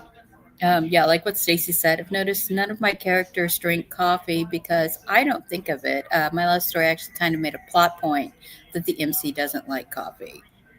Yeah, I had a thing where a character like brought another character like a cup of like a latte, and her daughter starts laughing, and she's like, she doesn't drink. You were dating back in the day, and you don't know she doesn't drink coffee, and he's like, I've seen you have a frappe. And she was like, yeah, that's because it's basically ice cream. Yeah. So yeah, it's very, when you add these little details to story, I love details like that because it makes the characters relatable. Like somebody, I never eat this flavor because it reminds me of medicine or something. Those are things that make characters really relatable and add this really nice element to storytelling that helps immerse I've never the really thought about. reader. I don't really like writing about food, or because I guess boring writing about food and stuff. But I think what you're saying is so true. And I actually did do that with my short story that I just finished. It's going to be part of my eight story short story collection. The protagonist, she was rescued as a young child. She lost her family to her village was lost to a war. And so she's taken into this new place, and it's really, it's strangers. She's only like 3 or 4 years old, and it's strangers or whatever. But one person, gives her a hug and says, I'll watch over you. And he smells like sugar cookies. So, and he gives her a sugar cookie. So that's like the first time I've incorporated that sugar cookie, like a food, into it. And so that's how she remembers it and the good scent from that. So, didn't think about that, but you're so true. Like it kind of, like it's a part of characterization. So. Yeah, and it's little details like that that make stories more enticing to readers. I mean, you don't want to go through pages of purple prose describing all the flavors and smells and everything that goes on, for a single meal, when you can just like shortcut it into like 2 or 3 sentences. Yep. So talking about the soap and stuff, I think it's so cool. I've seen some of the short YouTube clips of people who make soap on YouTube. I think they're really cool. My short story takes place 10 years before the main story. I'm not going back that much of time yet, but it's fantasy, right? Because I was maybe it was just mine that was through hundreds of years in the past. No, I'm undiagnosed ADHD. I drink a lot of coffee. See, there we go. Yeah, I did realize it. I write time travel, so yeah, it's I've got, right now I'm working on the Shadow Hunt, which is basically through the entire Relic of Time War series. This is book 13, and the first half of this book is them constantly jumping from the present after the war back into these different places in the past to make sure everything happens as it should happen. And there are some places they actually went back and got an oracle from the ancient past and right before his death, and brought him forward to verify all of these different places where the time travelers are going to be visiting, because they don't know how certain things were accomplished. So they need to make sure, did we do that or did someone else do that? How do you keep this all straight? All the going back and forth between times and everything? I have 3 different timelines, 3 different setup. One is all of the events going forward, like on a Word document for the main story. I have a 50,000 word Word document with it. Okay, for the world building. For the world building, and I've got the timelines, and I've got timelines of certain characters where they jump back and forth, and places so that I don't make sure that nobody overlaps. And it is, this one is actually, book 13 is actually the hardest one of all of them. This is the last one, right? No, there's one more after this one. The Huntsman's Hope is which is part of the Huntsman of Adamo's prequel quartet. This is actually the 5th, the Shadow Hunt, and then this, or the second half of the Shadow Hunt, and then the Huntsman's Hope are actually the end of the first quartet, at the end of the entire series. So I knew this was going to be the hardest one to write, because the first half of it is all scenes that preparing to go back in time and things happening, but it has to be completely fresh, because the people moving in one direction in time are experiencing these things completely different from everybody who's going back and forth. And there's this extra layer of just stress, because if you screw something up in the past, you could potentially lose the entire future war. Yeah. And that would be catastrophic. Yeah. Yeah. I was just wondering how you did that physically. Like, how did you keep everything together? Yeah, I have 3 different timelines And drawn up of the One Direction, certain characters moving forward, and the characters that go back and who they interact with. So yeah, it's stress. It's a lot to keep track, Yes. but you're almost done with it. One more book. Yeah, I finished Hopefully writing it's this book, and The Huntsman's Hope is already written. It was written it was finished years ago. So literally this is the mostly just last book revising. for the series that I'm writing. And yeah, it's been when you consider that I'm at 1.4 million words for the entire series. A lot. And like I have one document that has all of the books in it in one document. I go to open it and my computer starts overheating and Word starts blinking in and out. And it's like they're like, I don't want to open this. I'm like, open the document. Just open the document. Yeah, that would be a really long document. Alrighty, so we're going to head into another 1 hour sprint. I'm going to start off with getting some lunch, and then I'll come back to revising the short story and try to complete it so that's done for the anthology.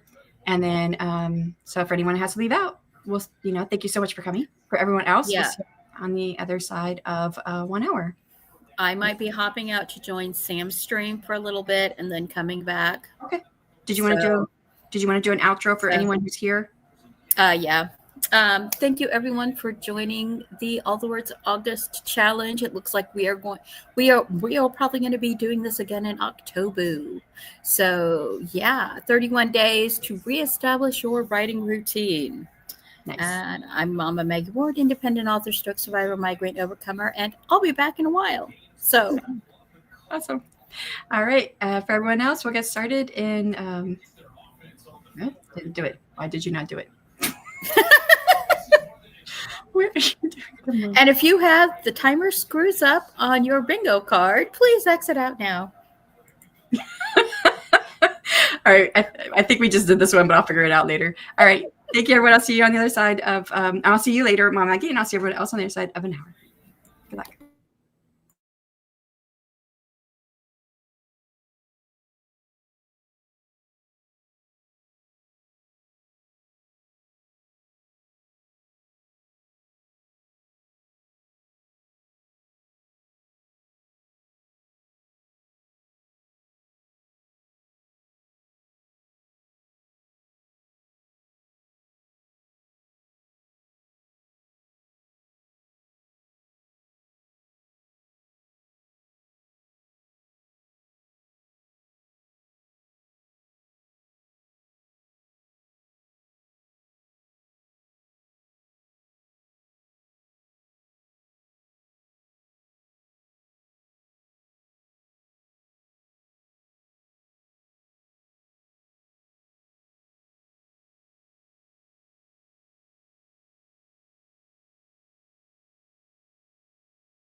I don't want to be the freaking whole screen, so I'm trying to figure this out.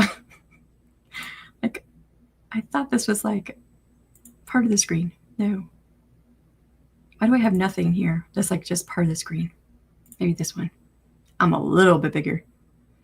Yeah, I'll just edit it.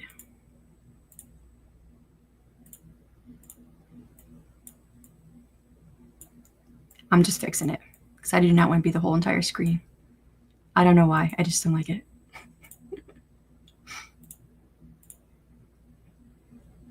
Okay. There we are. Back to something a little bit different. So how did you do? I did get some food for lunch. It's now 1:30 my time here. And then went back to revising my short story that is going for the AWC anthology. And I added 228 words. I didn't write it down. Hold on. I gotta write this down. I can read my own writing. 3, 7, 20. Okay. 27 minutes of writing. So I spent 33 minutes getting lunch. I did read a little bit in my book while I was eating lunch. I catch a few minutes here and there by doing that. Okay. Let's see how you guys did. And I thought about it later and then forgot about it again. Mom Maggie left out to go hang out with Sam, which means, oh, Rita's done, which means that Sam is going 34 minutes in. Okay, on a stream right now. Let me share. I wanted to grab her link and share it with you guys. Okay, Sam. Mom Maggie is over there with her. Sam is streaming right now. Is it going to put it in here? Last time I tried to put, okay, it looks like it went through. Last time I tried to put something into the YouTube side, it didn't go through and I had to do StreamYard side. Alrighty, so left off with talking about drinking coffee and hot chocolate and tea. Kat had to step out for an hour. Be back soon. Awesome. Hopefully we'll see you again in a little bit. Bye, Mom Maggie. Thanks for hosting, Shanny Rockwell. Thanks for being here. It was nice to have you. Andy had stopped in. That was like an hour ago, 50 minutes ago. So I probably missed him. But hello, Andy. Thank you so much for stopping in. Stacy says, okay, I'm off. The kids are begging to go to the fair and see the animals and eat food. See everyone later. Sounds like fun. Hopefully you're able to get everything done that you wanted to get done for the fair. So, and Martha, hello. How's it going? Are you working on anything? And then just the stream there for Sam. Nope, wrong button. Nope, wrong button. There it is. So yeah, they're in a sprint right now. I forgot it. Oh, I did it already. Oh, that's cool. I didn't know I did that. So I have an app I use to, what's it called? Volume control for Google Chrome. So I can put it at 1%. So it's 1% of the volume. Because if you mute on a YouTube video, even though it's live, I guess YouTube doesn't count it as strong. And so like it doesn't get like the same watch time or something. I don't know how it exactly works, but it's just what I've heard from people who are YouTubers who do YouTube to help YouTubers. And so I use the app to turn the volume down. So that way they're still getting the watch time and the full force of that, whatever that looks like. So I need to check out my timer here because it glitched last time. Yeah, it is no longer on my channel for some reason. And I had it on a playlist of my timers and it's no longer in the playlist. It's really weird. I don't know why it did that.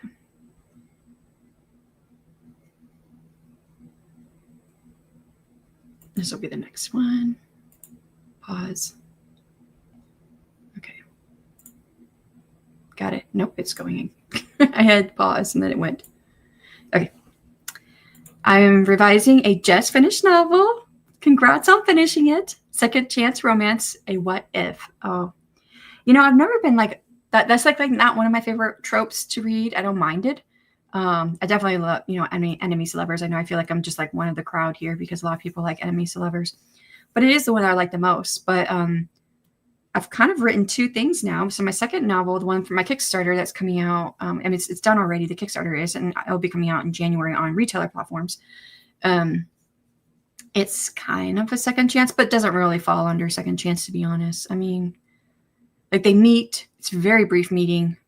They know that they're interested, and then they go their own ways. And then they come back together again. But by then, there's other things that have happened, and she has to betray him in order to save her life. And so she does. And so then they split, and then they come back together again. So kind of in a way, it's like second chance twice. In a way, sort of. It's kind of different. But I just finished writing another one, a short story that was a second chance. And I really liked it. Yeah, I really liked it. I like writing it. Maybe just not so much reading it. I mean, not that I don't like reading it. It's just not one of my favorite ones to read out of all the different romance tropes that are out there. So it's better than some of the other ones, though. That's for sure. Is it contemporary romance? Probably is. Mine's fantasy romance. And actually, my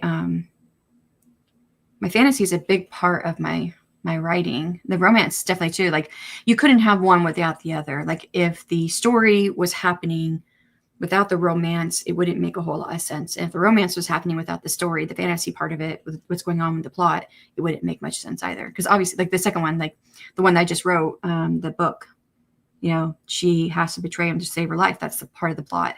And it's all magically related curses and whatnot. So yeah. Okay, well, there's not much else in the comments. Trying to wait, see if anybody else has any updates. And I know there was a few people who had to leave out. But we'll go ahead and get started here. Yes, contemporary. Gotcha. So I think it's been a minute since I've read a contemporary romance. I picked up one. It was short story. I've been reading short stories lately because I want to try and get into like writing short stories. To try to write shorter because I write long, because I write really long. And it's been working okay. So I've been reading a lot of short stories. So I read one. It looked like a contemporary romance. I should have read what categories it was in. It was not a romance at all. There was romance, but it was fake romance. And it was not an HEA, but it was really cool. I liked it. It was called Bad Date or something like that. I think is what it was. Basically just set up on, it was contemporary times, and a gal is going on a date. So it starts off like it feels like a romance. And then it kept going. I was like, this is not a romance. Because then she's like setting him up. And when it all comes out, she's like an ex-movie star. She doesn't really star in anything anymore. But for 10 years of her life, every date she's had that's been that turned into something that could be more, her dates end up dead. And she's had to bury 2 bodies. And she doesn't, and now I guess it's a short story. So you're kind of coming in after she's already figured out who it is. And now they're trying to trap this guy who's been like a stalker of hers, basically trap him and dump the bodies on his land so that he can be the one going to jail for the murders that he's doing. And it ends with her successfully dumping the body. So, and I'm like, yep, that was not a romance. But it was interesting for a short story just to see the structure. I think just even though it's not romance, I think seeing a structure of a short story and how you can write something that feels like it's a complete story it's really hard to do, I think, to write a short story like that. Like you write, like I've written a short story for different anthologies, and I always feel like my short stories are like the beginning of something that could be bigger and not actually a short story that's complete. And I feel that way right now. The short story I'm going to submit for the AWC anthology tomorrow, it feels like it's just beginning something bigger that's not complete. So I'm going through it to see how I can have the emotional payoff and the main payoff, like for the plot and everything. So all that, I wrote down a bunch of notes. I've been writing down notes for how I want to go through and revise some of this. So yeah, the larger plot device is kind of paid off by the end. But so the external plot is resolved by the end of the short story, but it doesn't have the emotional payoff. So it's not like a closure to it. And I think that's what I'm working on right now. So it can feel like a complete short story. I think that's what's really hard, I think, with writing short stories. So, alrighty, well, let's go ahead and get started for the next 1 hour sprint. For anyone who has to leave out, thank you so much for coming. Don't forget that Sam is sprinting, even if you just want to stop over and say hello, because right now it looks like it's just, okay, there's a couple more people now. Because when I first jumped over there, it was just her and Mom Maggie there. But it looks like there's a few more people in the chat, which is great. It's always good to try and support everyone. I lost my tab. Too many tabs open. There we go. All right. For everyone else, I'll see you on the other side of an hour in 3, 2, 1, and good luck.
And that is time on that sprint. How did you do? Just write it down. So continue to revise. I'm like on the last couple notes that I wrote for myself for revising. So I should be able to finish by this next sprint. And I did 539 words. Although I did delete a lot too, but I don't count what I deleted. So I just count those. So yeah, one more sprint, hopefully. And then I can move on to the next short story idea that I have for another anthology. So see where we left off here. I did not mark it. I think it was here where we're talking about Martha's revision that she's finished on a just finished novel, which is awesome. Second chance romance, a what if? And I had asked if it was contemporary, and she said, yeah, it's contemporary. And Melve, hello. Hope your week was good. It's been awesome. Just came back from my trip yesterday. Ended up being a trip to Toronto with a day trip to Niagara. It was a lot of fun. Oh, I'm so happy that you were able to just relax. You needed that. You really did. Got a kernel of ideas. See what happens? You take a break and then you get ideas. That's exactly what happened to me. Got a kernel of an idea for a short story for the anthology, but the idea is not developed enough to finish by the deadline unless it changed. It hasn't changed, but yeah, we have one email that we email through, right? Yeah, at least one. The Fated Adventures one, right? If you want to email there, if you want to let me know, like, when you think you might have it done, because I still have to get with the anthology committee, which we don't even have a date set, but we have to meet just to talk about like the next steps. So, and I'm sure that meeting is not going to happen real quick because there's 3 of us. We all have different schedules. So I'm assuming that meeting's probably not going to happen for another week or 2. So we probably have like that much leeway if you think you can get it done in that time. I would say like 2 weeks, then you should probably be okay, but you'll have to email it to me. Shannon, I noticed a spreadsheet AuthorTube writing playlist that Sam posted. Can I add my channel to that as well? Yes, actually, and I have editing ability, so I can add you on there myself. So I used to help out like a year ago with the spreadsheet, and then I just got way too busy with everything. Was it a year ago? Might have been like a year and a half ago now. I used to help out because I think Kat made that spreadsheet with a guy, them. They told me him or they was acceptable, but name was Devin, and they did it with Sam. No, not Sam. I just said it, Kat. So yeah, they put that spreadsheet together because Devin used to do playlists on his YouTube channel, and that was like the only YouTube channel that they had was where they put the playlists of every day who was sprinting, and then they got banned from YouTube because they didn't have original content. So yeah. But so they started that spreadsheet, and then there's a few people who have access to. So I was trying to help out like a year and a half ago. So I can get you added. I think I go to the YouTube side. I have a lot of tabs open now. Let me see here. Do you have any? Can't do more than one thing at one time. Go to channel. Okay, I went to your channel, so I've got your channel, so I can add you on there. I was going to ask you, have anything scheduled to waiting for tomorrow? Oh, your birthday celebration. Yes, actually do. I have pulled that up. It says 2 waiting for it. I'm one of the people waiting because I have that pulled up in another tab. So yeah, I'll get you added, and I'll get that specific stream. So there's 2 places where we'd add you. So we'd add you like to the first page where we have all the author tubers on there who stream, and then the individual pages by day. So Malve, sounds like you had a wonderful and creative time. Yes. Did you take pictures? I found the answer in the form that was in the spreadsheet. Yes, I can add my channel to the list as well. That's really wonderful initiative. Yeah, I can get you added. I don't know if you filled out the form yet or not. When was that? It's 2:28. It's 2:47. That was like 20 minutes ago, so you might have done it already. Oh, stream times are only in USA? Nope, they're not. You don't have to convert. Oh, maybe on the form. I don't know who looks at the forms, to be honest. I have no idea what the form is for. I mean, I know, but I don't know how they use it. I don't know if they like really pay attention, because on the spreadsheet, if you look, we don't just like go by what the form says. I don't think. I don't know. Oh gosh, I could be like misspeaking here. I do it the way that I saw or the way they told me they did it back a year and a half ago, which is who's streaming today. And so then I would just go and see, and then put the times in myself. So, and I just base it off of Central, and I put that time in and then fill it in from there. So I'll get you added for the one tomorrow if you haven't done the form already, so you don't have to worry about that part. I'll do that at the beginning of the sprint, and then I'll if you haven't done the form already, I'll do that at the beginning of the next sprint, and then I'll say it in the chat when it's done. So if I understand it correctly, I fill out the form every time I have a new live stream coming up. Do I understand that correctly? Okay, so I'm the wrong person probably to ask on this part. If you see Kat, there's a lot of cats. So I'm trying to remember what the rest of her name is. If you, yeah, I don't know. What's the rest of her name? Ooh, so we had Cat Author 2021 in the chat earlier. It's not her.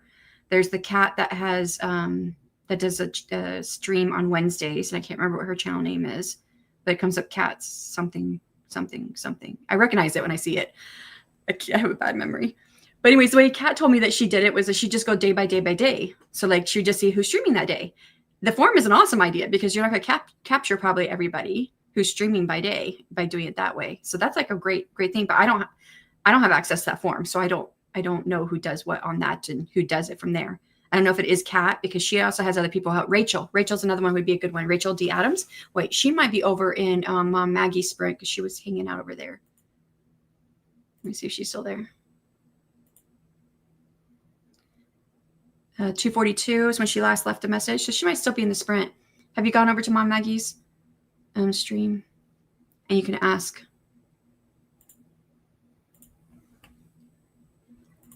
I'll just put this stream in here again. I did it earlier, but you can ask Rachel. And I don't know if Sam is one of the ones who updates it or not, but I know Rachel updates it, and she's in the thing over there.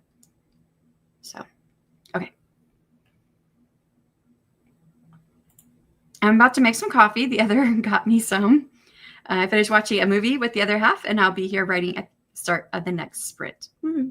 Hopefully you'll get what movie are you watching? We're going to go, tomorrow's Julian Day, which is just a day for our youngest kiddo, whatever he wants to do. And he wants to go see Bad Guys 2 in the theaters. It's on Amazon Prime. My husband, he was like, it's on Amazon Prime. Or not Prime, whatever it is. It's on Amazon. Maybe it is Prime. I don't know. Whatever. It's on Amazon, so we could get it. And I was like, I know, but maybe he just likes the idea of like going to the movie theater and getting popcorn from there. It's just popcorn from movie theater is so different. So, curious minds. Okay, we'll let you know. Thank you. Awesome. Oh, and that's for Sam's channel. If you want to go over there and ask her. So, let me see. Find my sprints.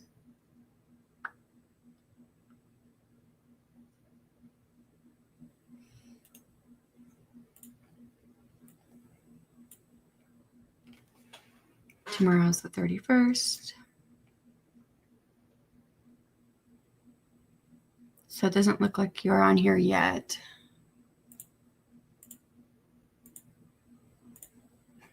Here it is, birthday celebration. And that's at 6 a.m. my time. Yeah, the only one that's on there is Luna, the Cottage Goth Library.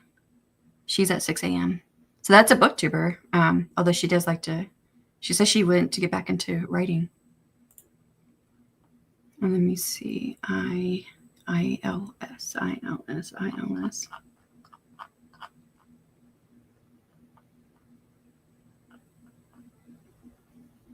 See, and that's the whole thing. I think that's why they also started collecting everybody's name. You're on here. You're on the first on the AuthorTube channels and links. You're on here. So it's just the sprints. You're not there for the 31st. But that's cool that you're on there. So I think what I was told before too is that they were collecting all the channels on that first page so that they could just like go one by one to see who was sprinting that week or that day. But Cat Leo, that's what it is. Cat Leo Writing is the one that she's the one that created this with Devin. But I know that when I was helping, I didn't have time to go one by one because there's like, look, you're number 238 on this list and you're it's an alphabetical order. So there's a lot of people on here who sprint and they don't always sprint, every day. So what I would do is I would just look at the week prior and see who was sprinting the week prior and look at, and then I think it's kind of like that. If you look ahead, you can see how things are kind of like just copied. But not everybody has a sprint filled in. Like it'll have all the names there, but it won't have like a video link. And this, I think, is because they just copy it from week to week to week. Those who normally do a sprint. So let me change the color on this. I'm getting you added on here. Birthday giveaway. Are you prepared? Wait, it's not the birthday though. Do you have a different one? Is that writing sprints? Is the birthday giveaway going to be writing sprints? See, I'm getting lost in my own stuff here. Live. Let me know if that's going to be writing sprints, because then I'll add it on there, because it doesn't look like writing sprints by looking at it.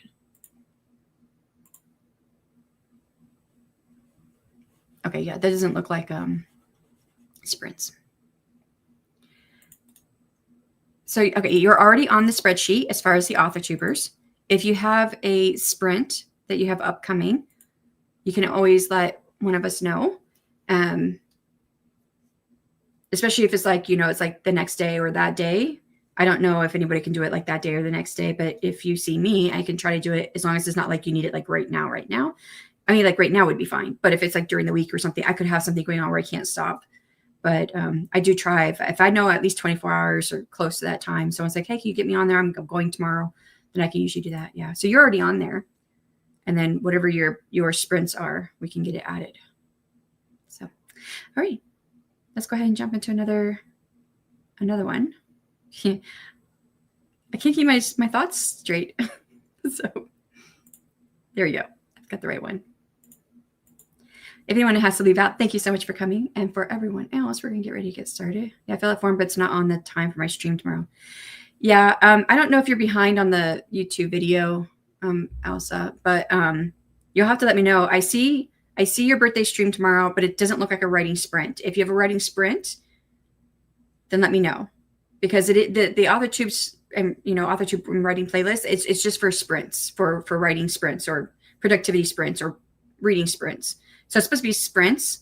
But it's not on the time for my stream tomorrow. I think the times are in the form are indeed only USA. Yeah, I don't know what the form is. I don't use it. Like I don't have access to the information on the back end. So yeah, let me know if you've got one tomorrow. That is a sprint.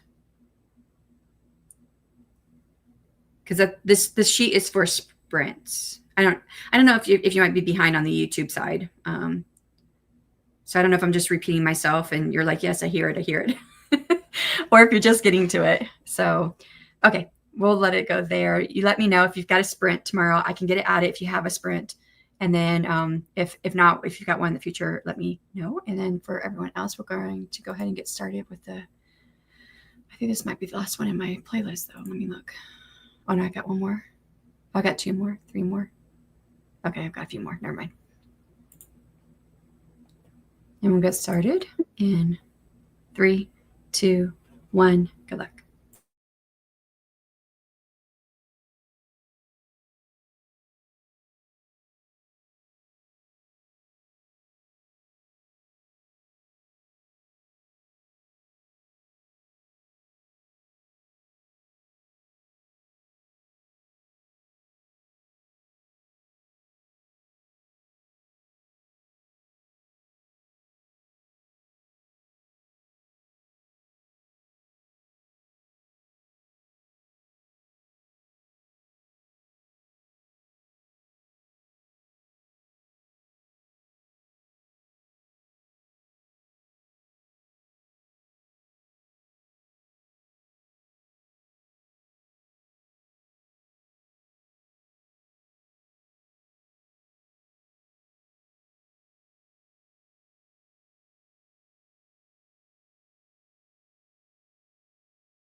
That is time on that sprint. How did you do? I finished my revisions on the short story, added 238 words, and then I started reading. There was only like 6 minutes left in the sprint.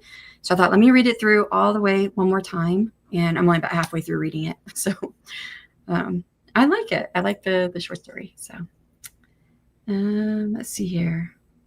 So we were leaving off with talking about Elsa's stream tomorrow. She has a birthday stream, and she was talking about getting on the schedule, and I was trying to figure out whether or not that was a sprinting stream, because the schedule that we were talking about was the AuthorTube writing playlist, is people who are doing sprints. So I was trying to figure out if that's what it was. And trying to figure out where I left off. So I wonder if we could add my stream yet. Nope, not yet. Amazon is Prime indeed. Thanks for asking, Elsa. It was Sinners. She had started watching in the other room, and it was super hard for me to not listen. Oh, I think I lost the thread of what that was. I had it a second ago, and then I lost it. Oh, that was the movie that was being watched, I think. Yeah, that was the movie that was being watched. I'd had wanted to watch it for weeks. Is it good?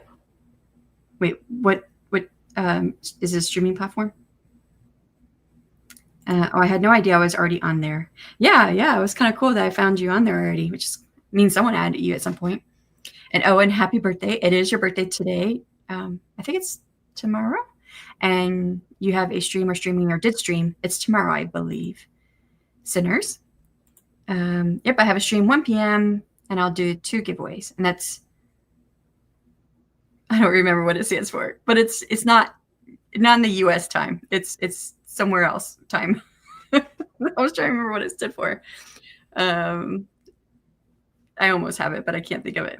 And thanks for your well wishes. My birthday celebrations also has writing sprints. Wait, is it already your birthday then? If you're like in the future, it might be. It's giveaway plus sprints. So, so the stream is giveaway and sprints. Oh, Sam's done. Nope.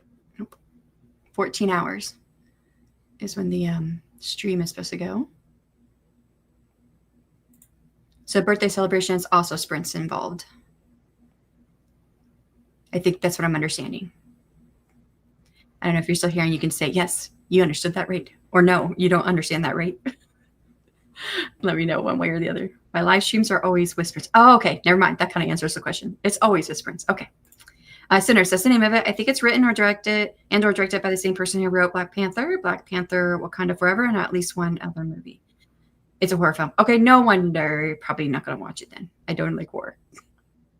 Horror is not my thing. Neither is it mine. I'm with you on that.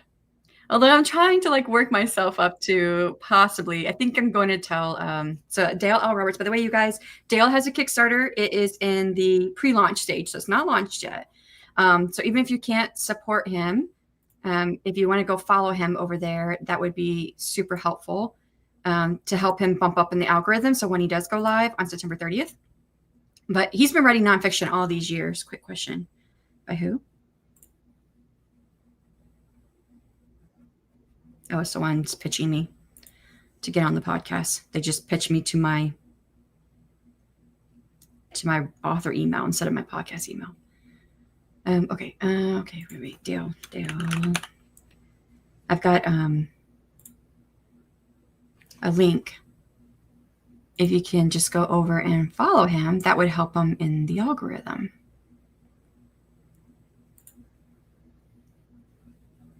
I'm trying to get this. I meant to put it in the chat earlier today. Totally forgot. I should write this down somewhere and put it.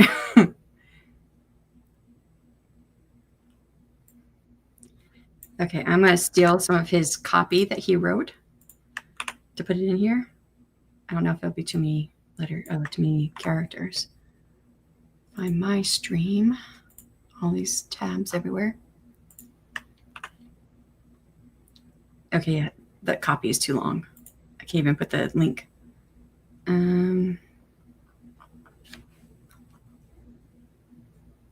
If you don't know who Dale L. Roberts is, by the way, he was the first person. Here, I'm going to grab this copy. He was the first person to believe in the AuthorTube Writing Conference back at the end of 2021. And He is the reason why the AuthorTube writing conference was able to kick off and have as much success as it does. So if you could, help out and go over and just follow his, okay, I'm dropping it now in the chat. If you can just follow it, all you have to do is follow. You do have to have an account on Kickstarter to follow it. So if you don't have an account, you'd have to sign up. But if you already signed up for an account, it's really easy. If you just go follow it, it does mean you'll get an email when he goes live, but it doesn't mean that you have to support him if you're not like in the best financial place, or what he's offering is not what you're looking for, or whatever the reason may be. If you could just follow him, what that does is it kicks up his Kickstarter in the algorithm when he goes live, and it's very, very helpful. And then I'm thinking horror, because this is it for him. This is the end of his nonfiction self-publishing career. It's been a long one for him. He's got a ton of books out. I've got I got a bunch of books. All these books are from him that I have over here. Whoops, now I'm gonna knock them all over. So they've been very instrumental in helping me with, sorry, my back is like hurting. I probably should take some medicine. Been helping me in my career as a self-published author. And he is a good friend of mine on top of that, but he is switching over from nonfiction to fiction, and he's going to be writing sci-fi horror. And I'm one of his beta readers for his nonfiction. I have been, because, now he's moving into sci-fi horror, and I don't read horror. He knows that. And he had texted me a couple weeks ago, and he was like, "That's too bad you don't read horror." But there's part where he's like, maybe I should try it. I mean, I have read horror for friends in the past. I had a really good friend who was here on YouTube for a little while. He's not here anymore. We still text every now and then, but he published his debut horror on Amazon a couple years ago, and I read it. What I thought would happen happened, except it was a little bit twisted. And the reason why I don't read horror or watch horror is because I have very vivid dreams. I can often lucid dream. And often it's me starting a dream and then realizing I'm in a dream and like, nope, I'm not doing this dream. I just did that a couple nights ago. I was dreaming of demons, which I'm writing about demons in my story. So, and I was like, no, Shannon, you're in a dream. You can go ahead and just kill him and be done with it. I'm like, okay. So I killed him, and it's like, okay, now it's time to wake up. And then I woke up.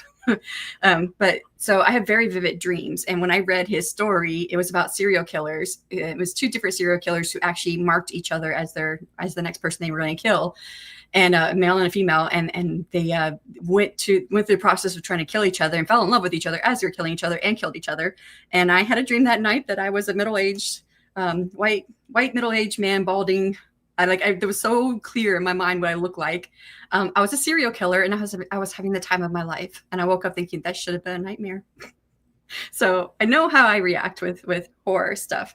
But I've been thinking I should try it, see if I can read his stuff. If it's too much, then I won't do it. But yeah, horror, not my thing either. Yep. My live streams have creative sessions equals writing sprints. Nice. Okay, I will get you added on there.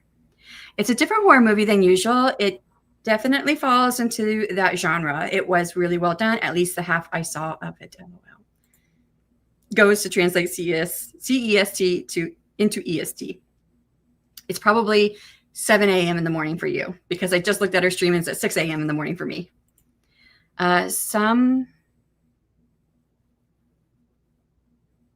I'm not really sure what I'm trying to say here. Some may world build during these sprints or work on character development. Maybe it's just me. It could just be a typo, and it's not that I'm not reading it right.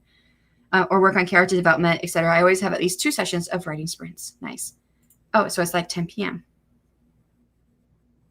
But you're Eastern. So if it's the same one that I have pulled up, it's at 6 a.m. in the morning for me tomorrow morning, which means it would be 7 a.m. in the morning for you, I think. Yeah, horror. Oh, maybe. Oh, it's 10 p.m. Maybe CEST, possibly. Yeah, horror is just too much for me. I have quite the vivid imagination. You and me both. Yeah. 10 p.m. I think he's trying to figure out your stream time. We had a friend who was very interesting movie taste. He introduced us to body horror, and wow, I've heard the term before, but I have no idea what it means. And I don't think I've ever really had an inclination to go look it up. I mean, I feel like I would know what that means, but what's your time zone? EST. It's 4 p.m. or 1600 hours for me. Let me check. EDT is 7 a.m. Oh, I mean, it's like 10 p.m. CEST right now. Oh, yes, it is 10 p.m. indeed. Okay, so it's not the stream. See, I took it as a stream. You and I, we took it the same, Elsa. We thought he was talking about the stream. It's 10 p.m. indeed. Sorry, I misunderstood you. I misunderstood it too. Sorry, Adeshley. On Manuel. So the stream is 1 p.m. tomorrow your time. Sorry, I'm getting lost in the conversions. I used to do that. Now I just tell everyone to do things in CDT or CST, whichever one it is for me, if we're daylight savings time or standard time. But yeah.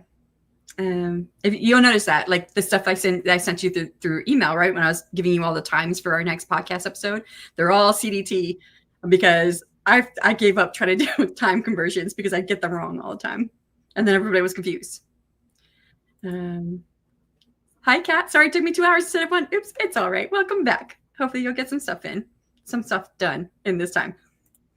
I skipped a whole sentence in there. Welcome back, Kat. I just got back to after a coffee run and jumping halfway into a movie. The other half was watching, and it's a horror. That's how we got into that topic.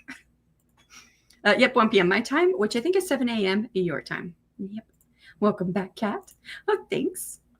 You're welcome. Angela, how's it going? Hiram just got out of a live with Sarah Cannon. Going to start putting my September blog posts together. Smoosh the thumb. Thank you. I appreciate that. And that was like an hour ago. So I don't know if you're still here, but thank you so much for stopping in. If you're not still here, if you are here, start putting together my September blog. Did you make any progress on your blog posts? Delilah writes books XO. Hello, I'm 13. I write a cozy fall paranormal romance novel. And now I don't know whether I should restart it as I didn't plan it or structure it well. I'm on chapter 5 and 3,000 words in. So it sounds like you did that as a, like you pantsed it or there's different names for it. So pantser is like a most common term, I think, but it's kind of hard. I hate saying pants and that like a pantser because it means that you write by the seat of your pants. But you know, in UK or over there in Europe, I don't know how far it extends, but I know in the UK that pants does not mean like pants in the US. It means something different. It means underwear. So, but yeah. So I'm the same. I like to say that I'm more of like a discovery writer or intuitive writer. I don't plan a whole lot. I always know how my stories are going to start. I always know how they're going to end, but the middle is like, I'm not sure. We'll see when we get there. So what works for me is that I do a reverse outline, especially when it starts getting long. By doing a reverse outline, so I don't outline beforehand, but by doing the reverse outline, I can see if I'm like hitting story beats as you would think you would hit story beats throughout a story. If I have information that just seems like it's just not needed, or if I need another scene. So, and by the way, welcome to the channel. And so it's so great to have you here. And you said it's a paranormal romance novel and it's cozy. I love that. My chapters are too short. How long are your chapters? Just curious. My chapters are kind of on the short side, but I honestly think that a chapter is just as long as it needs to be to get out like what you're trying to do for that chapter. I think a chapter's length is more about pacing and how you want to pace your story. So some stories kind of have like a longer pacing flow to it. So they might have longer chapters. But romance with paranormal typically signifies contemporary, which contemporary romance, they do tend to sometimes have short chapters. It depends on the author, to be honest.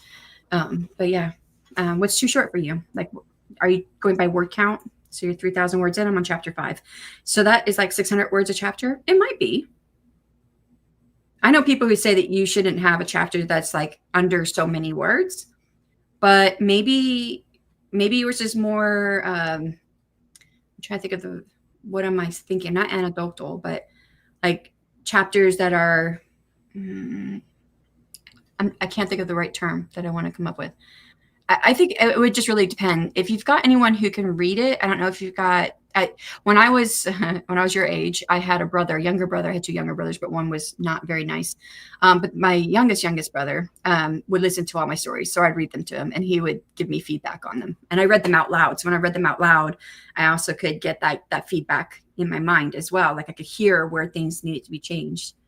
I don't know if you've got anybody like that you could talk to. The most important thing is to get all the elements in. Once you have that, then you can expand if you feel the need to do that. I agree. Yeah. So sometimes maybe, I know like my first drafts of my books typically are verbal vomit, as I call it. I dictate them because I type really, really, really slow. I was actually looking at my average typing speed from last year. I put it all together where I typed and where I was dictating. My average typing speed from last year was 8 words per minute. Yeah. Yeah. And now I dictate, and I can write about 36 to 40 words per minute when dictating. So I really upped my game. So I don't know what it is this year, because I don't think I did not mark any drafting as typing this year. All my drafting this year has been typing, because I realized from my words per minute from last year I was going too slow. So I verbal dictate, and it's mostly all dialogue.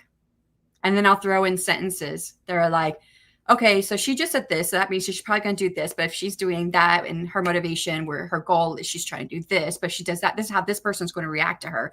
And if he does react that way, she's most likely going to do this, but maybe she doesn't want him to know that about her yet, and that's the way she's going to react. So instead, she's going to do this to throw him off, because right now I'm writing about two assassins, or one's an assassin, one's is well trained in killing, but they're both from secret organizations. That's in my main novel. So they're constantly, and they know they're from different secret organizations that are actually competing organizations. So so they're constantly trying to throw the other one off, and so that's what a lot of my verbal dictation looks like. And so my first draft of I didn't actually get all the way to the end of this novel before I stopped verbal dictating and started over again.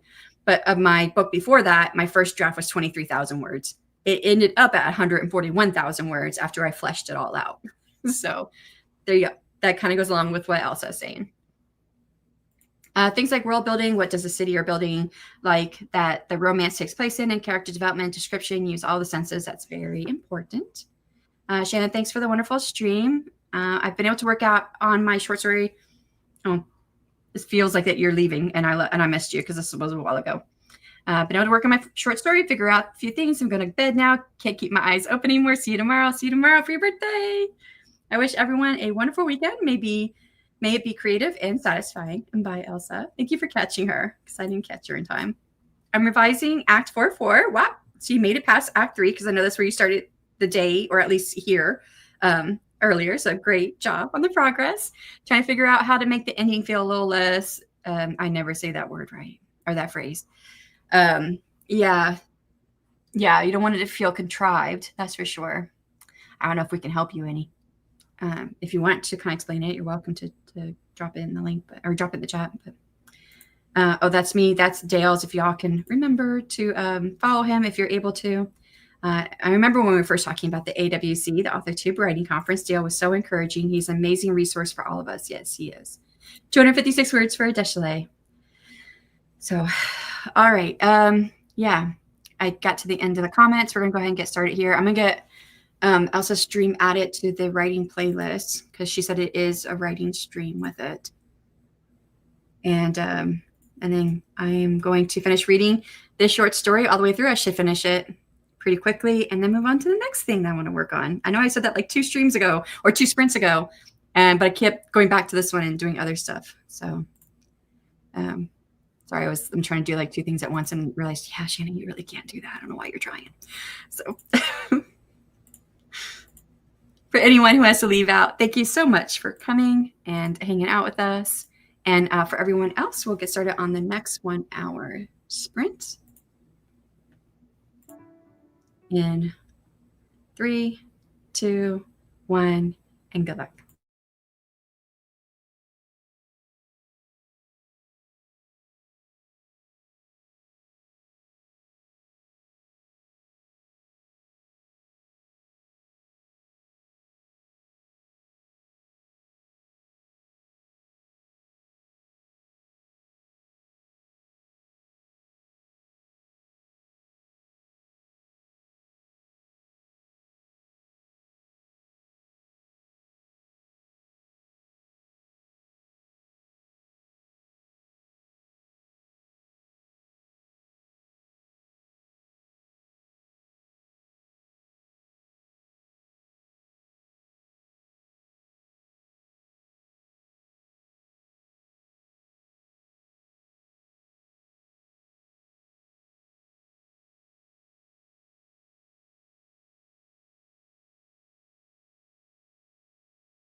Yeah, We'd be better at having 0 players on defense. Hello, Welcome back. lovelies.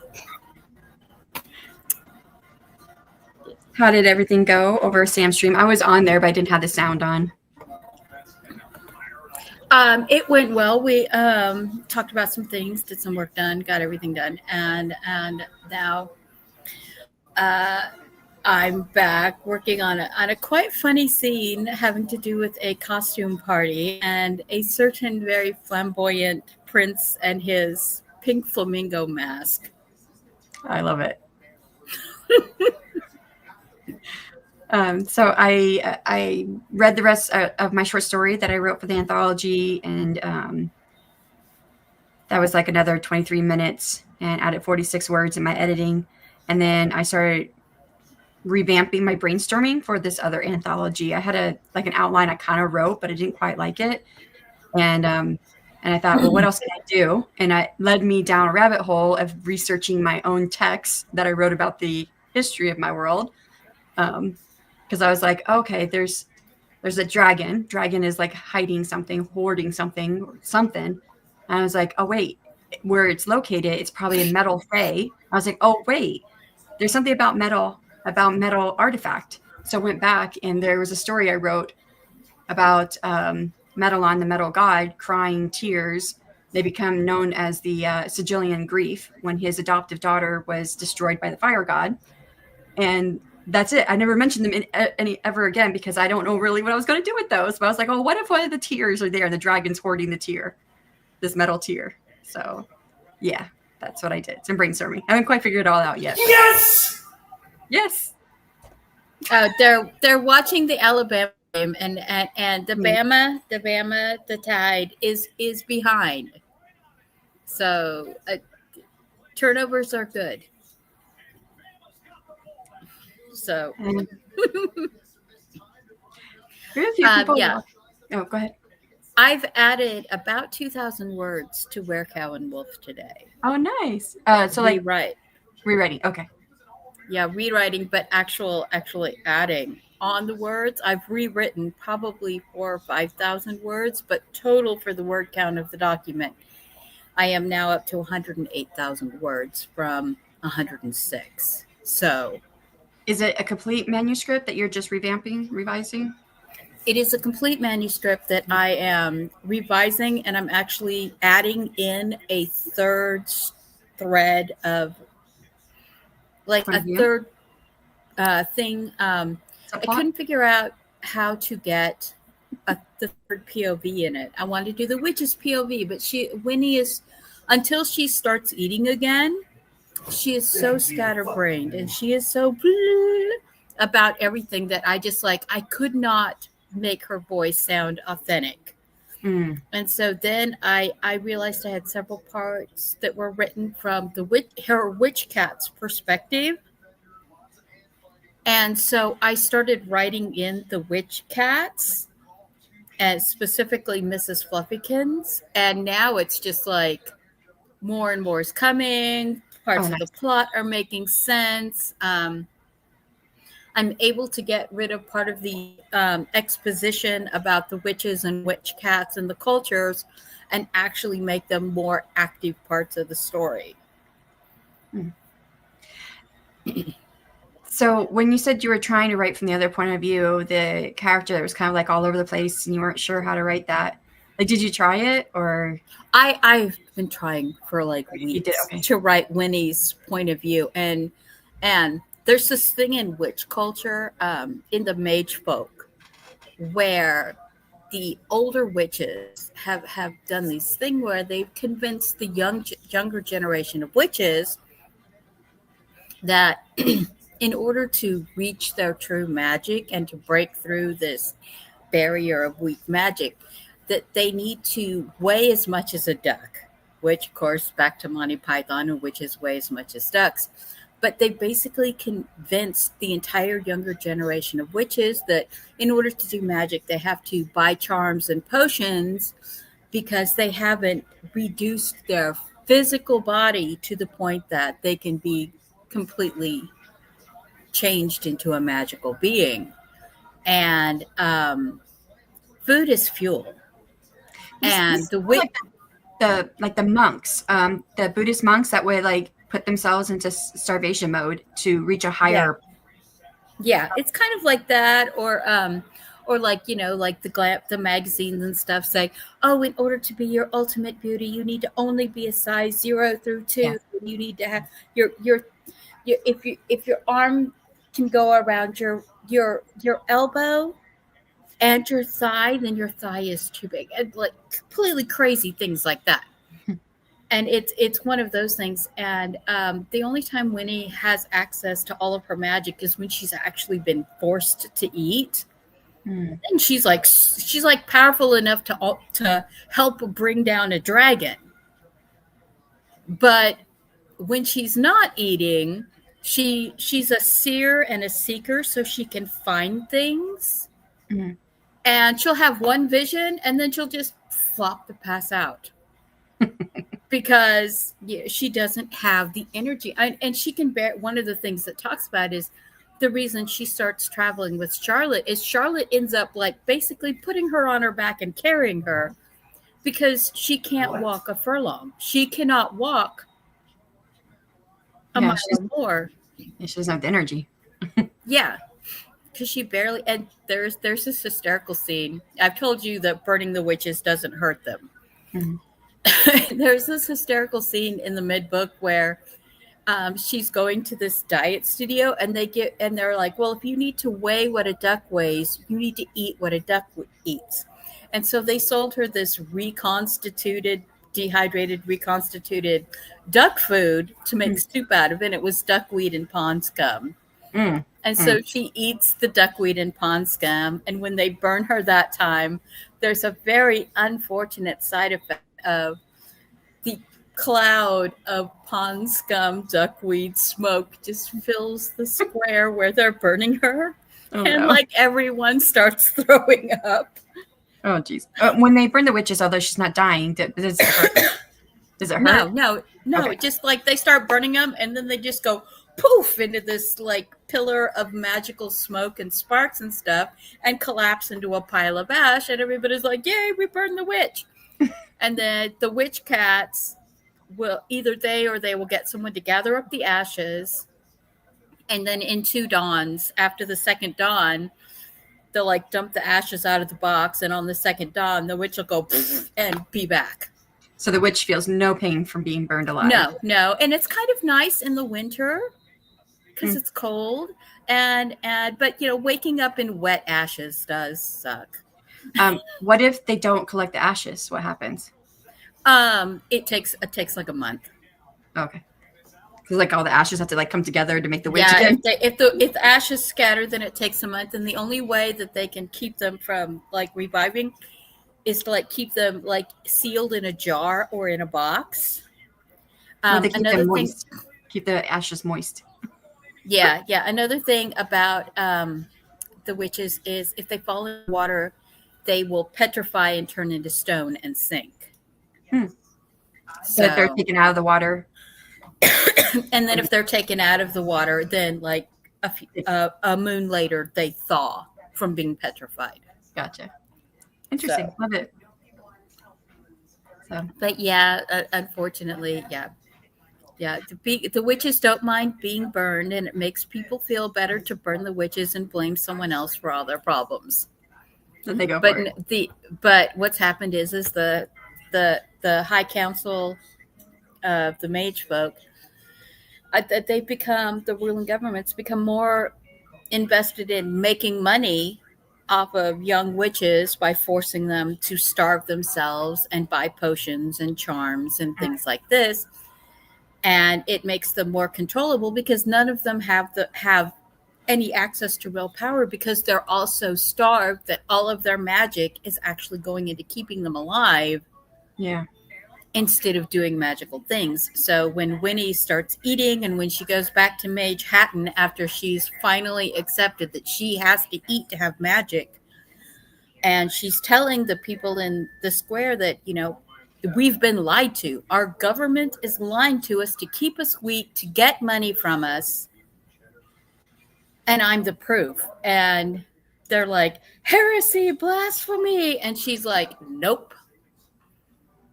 So, but until Winnie reaches that point, she has so little nutrients in her body that she can't even like make memories. It's like she can't. Oh. She's so starving that she can't even remember things. So if they do eat and they get some power, but then they go back into starvation mode, then they forget that they even had power at some point when they were eating. Yeah, and the High Council, the reason the witch cats are important is because the witch cats are the night protectors of the witches, and they're cat shifters. So for the most part, they're in cat form, but they can turn into a night form, like full armor and swords and everything. Oh, okay, so like a knight, as in like a shiny knight in armor. I was thinking Yeah, night, like like nighttime, daytime, nighttime. Knight in armor. Gotcha. And but they have been, unless the witch figures it out themselves, the witch cats have been hit with a charm of silencing that the witch cats are just allowed to say to somebody, you got to eat or you're going to die. You know, their job is to keep the witches alive, but they're not allowed to tell the witches why they shouldn't be starving themselves. Right. If the witch figures it out, then they can talk about it. But until then, the cats are like bound by an oath of silence. And it's so who made them do the oath of silence? The Magecraft Council. So now that Winnie knows, are they going to come after her? Oh yeah, yeah. Oh yeah. Winnie has to testify in a trial because the Queen of the Minotaurs, who was trying to kill Daisy for the whole book, is a disavowed witch. Well, that's why Daisy became a cow. So she can go against. Daisy became a cow because she was bit. Queen Dejanira, or Witch Dejanira, was trying to have very strong hybrid children, but the mage line doesn't always pass down from mage folk into other shifters. And so we encounter a few people that are shifters and mages, but it didn't work. She married the Minotaur King, but neither of their children had magic. So it doesn't always work. But Winnie has to testify at the trial about Dejanira breaking the treaty between the shifters and the magic folk because she was trapping Minotaurs as their cattle and sending them off to slaughter. So that, and while she's at that trial, and she goes on this rant about how the council has lied to everyone about magic and stuff, and they try to silence her, and she's like, no, you're not. You're killing all of us that are younger. You're hurting us. And her standing up for it actually starts to cause a revolution. Adi, you can find this on my Wattpad. I am posting the beta of it on my Wattpad. Should link. Right now, I'm just letting people read it while I'm writing it. All righty. Well, other than the one questions come through, I don't think anyone else has really left any comments for you when you're telling us what you were laughing about with the pink flamingo mask. Yeah. Yeah, I still have to work in where I'm going to put the scene where the white rabbits, they're running for their lives from the white rabbits. That's funny. Are they like little white rabbits or the big? Oh, the big. Oh no, they're big white rabbits. They're like okay, well that's rabbit-sized white rabbits, but it's there's a lot of little Monty Python and the Holy Grail things that are tucked into this story all over the place. Love it. I did take out the were chihuahuas though, because they shift into dwarves, and that gets taken out of context for people who have dwarfism as a disease. And there's just personality issues with the were chihuahuas, thinking if you have chihuahuas, you understand that Um, they have like ego issues. If like real Chihuahuas want to always fight the big dogs, well, the were Chihuahuas are the same thing. Gotcha. So yeah, there's little man syndrome and like incel references and stuff like that. And I was like, yeah, no, I'm not going to put this in the book because this one section will get me canceled 100%. I know it will. It's funny, but it will get me canceled because somebody will be like, what? Freak out and like not realize it's satire and go completely crazy. So additionally, is asking, do you like adding things to Wattpad? Find the readership good? I do. I'm not getting as much readership traction since they restructured the Wattpad algorithm as I normally do when I post new stories. But I use Wattpad and Inkit for like alpha readers and like just to let people read it as I'm writing it. And I get a lot of good feedback like on things that I'm posting as I'm posting it. So it's a good place to get reader feedback from people that aren't necessarily beta readers or something, people that are just reading to see if they like something. Yeah. And as someone who has 4 rescue Chihuahuas at home. I think additionally it has small dogs. I don't remember which time, but he's got small dogs. Yeah, the smallest one that I have, Ladybug, will back Agent Mayhem away from a bowl of food. Oh, we had a whole chat about alpha. How do you find them?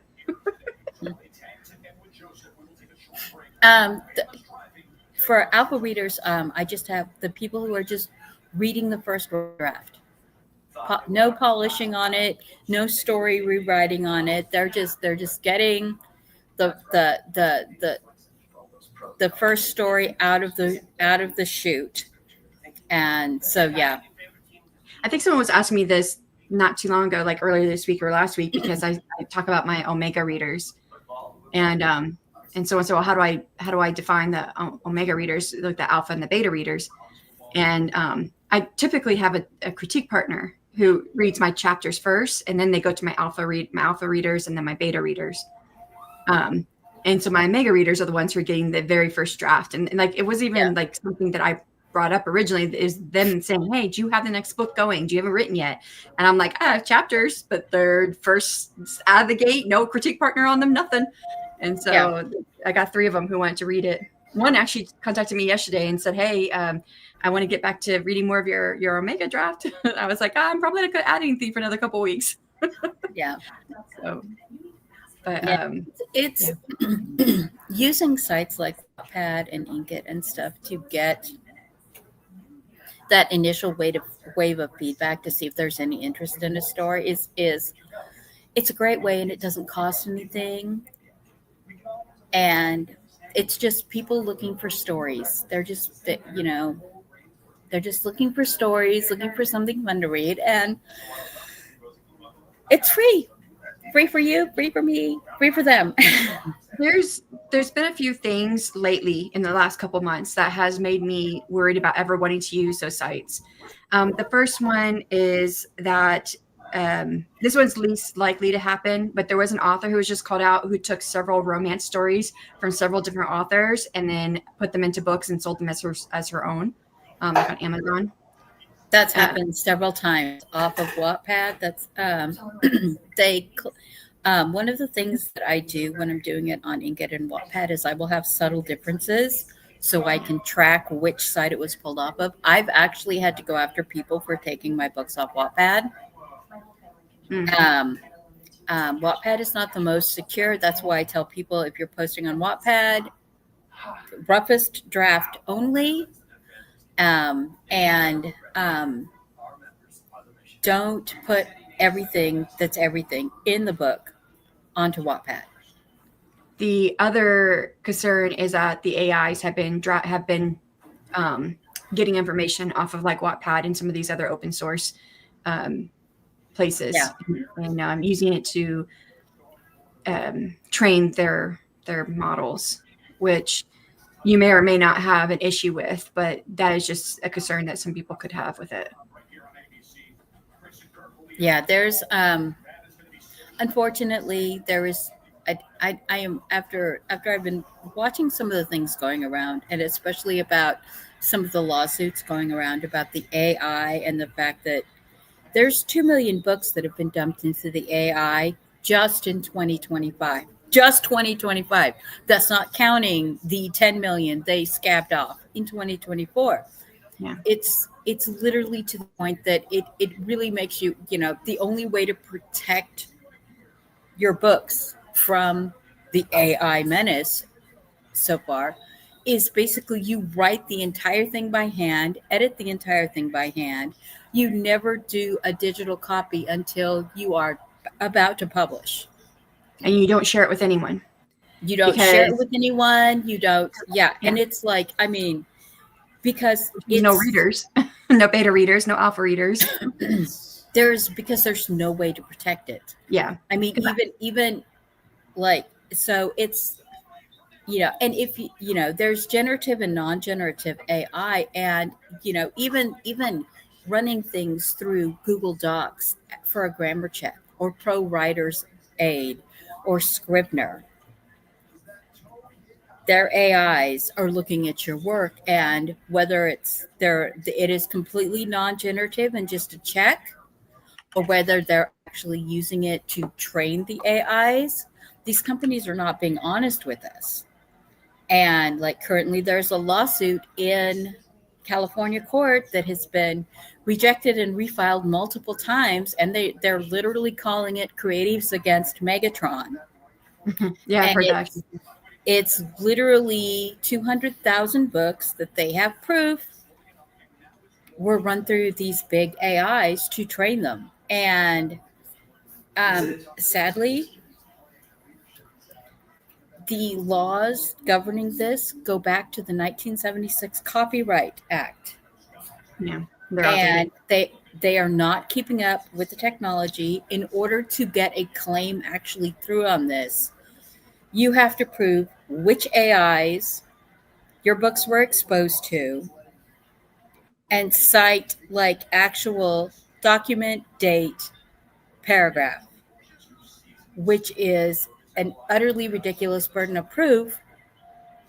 And the other thing is there's a case going on in the Northeast. I think this one is in Vermont, where the judge has decided that everything that gets fed into these AIs needs to go out as public domain so that everyone can see what is being used to train these AIs, which means every copyrighted book ever fed into an AI is now public domain. Even if it was against what they want it to happen, because I look at like I don't share stuff on Inkitt or Wattpad or anything, but I've had some of my books on pirate sites, and I can't get the pirate sites to take them down. So, and those are open source. You don't have to buy those. I've been there. I've seen it. You could just go get it. You don't have to buy my book. Yeah. You can just go get it. Which means if I can go get it easily, it means the AI can scrape for it. Yeah. Yeah. And I mean, how do you protect from things like that? How do you? I don't know how you do it. Everyone tells me the same thing. You can't do anything about it. So yeah. So I guess he does have chihuahuas. He found he rescued chihuahua. First dog was found and went to adopt her, but the shelter listed her without much delay, and we didn't get a chance. Yeah. She was actually very quiet. And then talking about Inkitt in Royal Road, they're big on lit RPG, and yeah. Royal Road is it Royal Road that's shutting down? One of the big reader sites is shutting down, like at the end of this month. I've not heard. I can't remember which one it is, but one of the pay to read sites is shutting down. And we lost Vela last year, which was a huge thing for a lot of people. I think it might be Royal Road that's shutting down. But yeah, Royal Road is not shutting down. Radish and rumors about mismanagement. Radish is shutting. That's the one that's shutting down. Yeah. But yeah, there's a lot of authors looking for a place to go now. So, but it's like, it's the thing is until the law catches up with the technology, they're literally courts are dismissing a dozen cases a week simply based on the fact of there is not case law precedent to proceed with these court cases. So yeah, last month I did a thing on Breaking the Block where I talked about a lot of these court cases and how they affect creatives. I mean, just a few years ago, the winner of the digital painting competition at the Colorado State Fair was an AI piece of AI artwork. Yeah, I remember. And then within it, and it beat out actual authentic artists who spent their time doing actual artwork. And it's how much tweaking changes it, because you have open use and then you have copyrightable thing, and it's how much change do you do. Mm-hmm.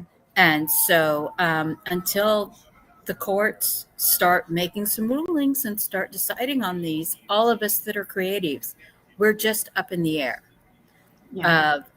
of protecting our hard work versus fighting against all of these AI channels, AI content farms. We cannot produce a video every 20 or 30 minutes. We can't produce and publish 5, 6, 10 videos a day.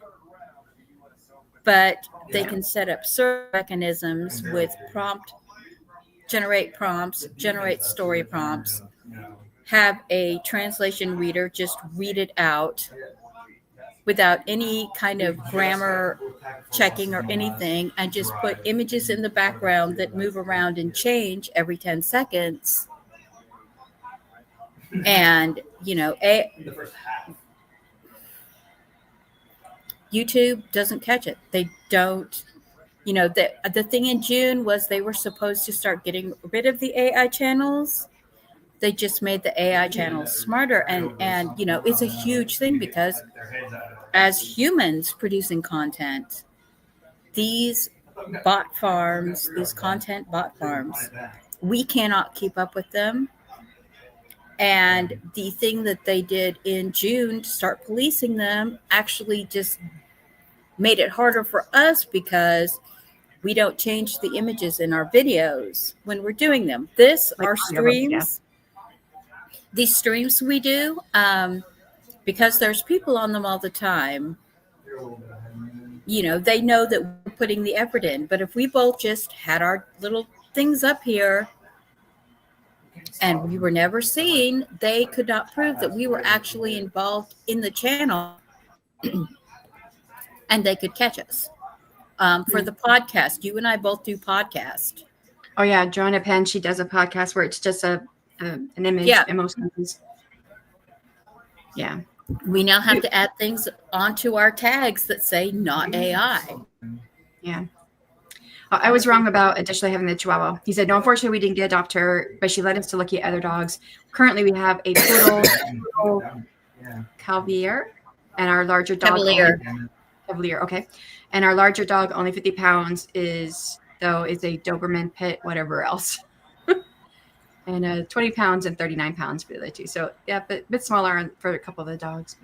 And then Sam came in. Hey, finally made it back, ate something, played with Conan in the yard, and then took a nap, LOL. So it's like a lovely afternoon after your sprints were over. Melve says the story sounds interesting. I'm not sure. I don't know if we're behind on the YouTube or the story about something. I'm not sure what the story. I don't know what this is a reference to. I'm trying to get that out. And then, hey, from Additionally to Sam, and then run away. Yes. Yay for Jonah Penn. I've enjoyed her podcast so much. Yeah, I really enjoyed her. I've enjoyed it quite a bit. Yeah. I've not been keeping up with podcasts as well this year. I've not been keeping up with a lot of stuff as I have been between the admin stuff, and then now this month be completely avoiding almost everything. So, I think Dale and Andy are the ones that I keep up with most. I was keeping up with Dale until he stopped doing his live streams, and now it's hard for me to catch because now he is all. I don't catch videos very often. So usually if I have a video going, if I'm doing admin, I have a video going. It's usually something I'm not paying attention to, but I'm catching here or there. But yeah, she was among the first author folks I listened to. Yeah, when I first learned about her, she was writing blog posts. It was before she did her podcast. Well, no, I guess her podcast was going, but she was just getting started at that time. So I didn't know about her podcast. 2025 is a year of letting things slip or stuff happening, I think. Yes. I think everyone's been talking about that. This is better. I wouldn't mind doing August again, but the rest of the year could go.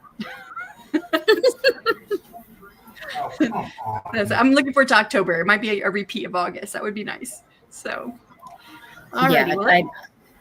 I'm so done with the 2020s. I just wanted to 2030 to get out of this decade because 5 years of it and I'm sick of it. I just want the 2020s over.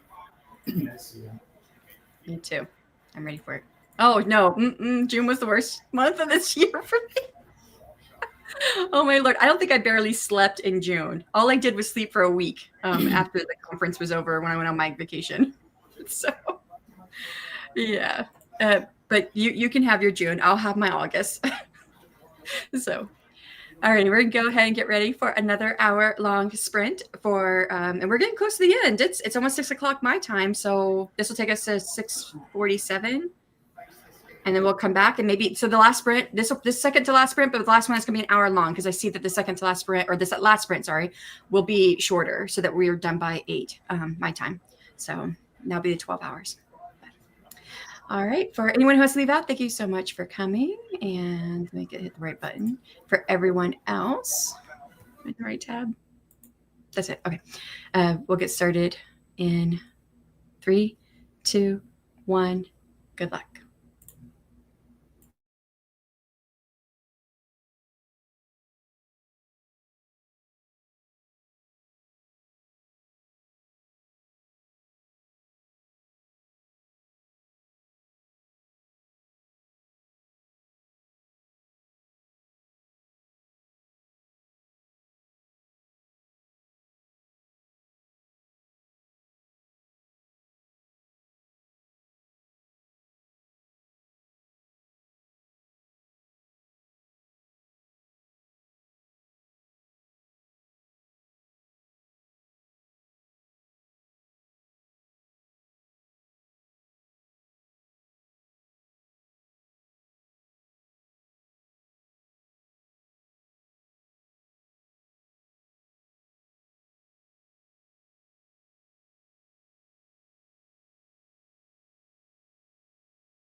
All right, and that's time. How did you do?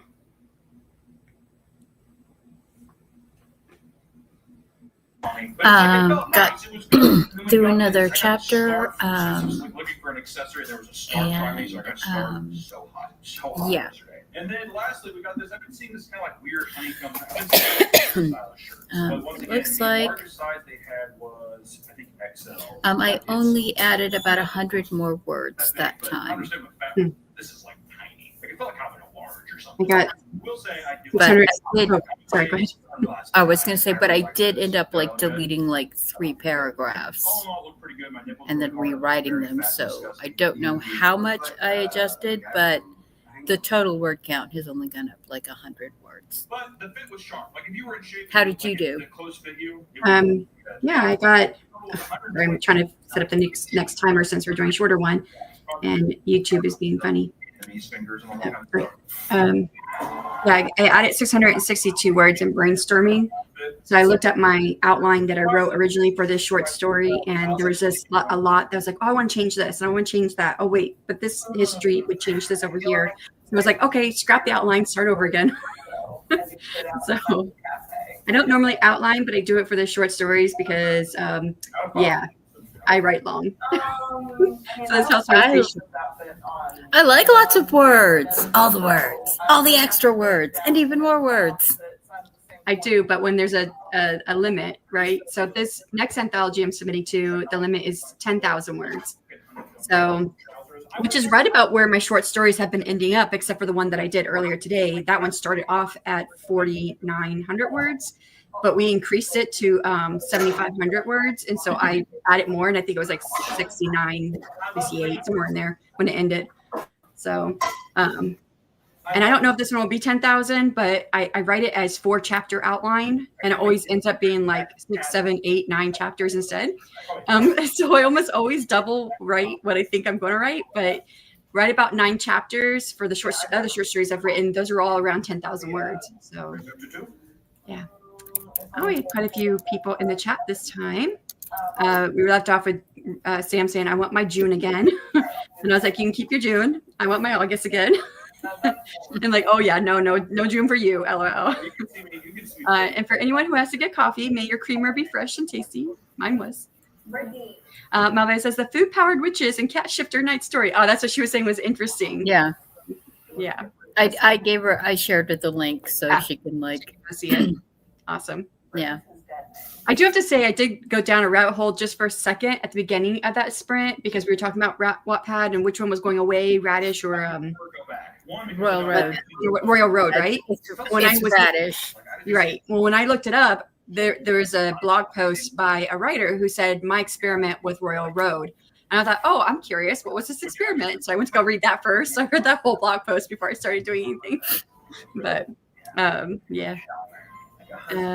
Thanks from Malve. And then Devin, hello. Today has been busy, but now I can sit down and format my books for ARC readers. Nice. And hi, SC in chat. Hello.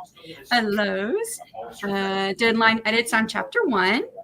Nice. So are you line edits? That's like getting into the nitty gritty. So this is like a book that you finished, or you just doing it by chapter? It's the next My Husband. The sequel to My Husband Wants to Keep Me Pristine. This is the next one. So not her book, your book. Yeah, it's Sam's book. Sam's book. There's like 4 or 5 books in the series, and it's so fun. It's so fun. And you know, she after we were talking in her stream earlier about editing the huge monster that was I'm No Hero, she was so burned out. And then like this new series she's working on, she's just having so much fun with it, and she seems so happy. And it's like, yeah, it's always good to get that joy back again. Yeah. My Husband Wants to Keep Me Dominant. That's the name of it. Oh. See, I was thinking you were talking about your husband. No, that's the name of the book. The first one is My Husband Wants to Keep Me Pristine.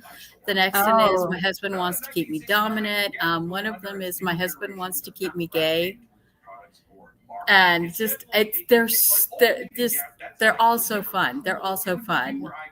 I've not heard of that series. I've got some for other books, but I don't have those ones, or I Yeah, have heard of those. She just launched the first one yesterday. Okay, that's why I didn't know. Oh, did you do a launch party? I don't think I got a. Yeah, okay. I was saying I don't think I got a notification, but YouTube be YouTubing. Yeah. I got your notification for your stream yesterday after your stream this morning started. So I got the notification for your stream this morning, and then I got the notification for your stream yesterday. And I'm like, what? Why are you telling me this? It's already over. So, 430 words per display. Are you going to add something? Oh no, I was going to say YouTube, as the way they're doing the algorithms now is the things that get they're doing that same thing that like other social medias are doing, and the more interactions a video gets, the more it gets shared. And so like those of us that are small content creators, we're getting lost in the cracks now because YouTube is playing with their algorithm, and you're not necessarily getting the people that you're following anymore, which is annoying because we follow each other for a reason. Yes, because we want to hear from each other. Well, the same thing. Facebook did the same thing. We used to stop getting like all the feed from the people you were actually following. You were getting that which was being pushed. And Yeah. so you were getting updates from the people that you actually went to get updates from.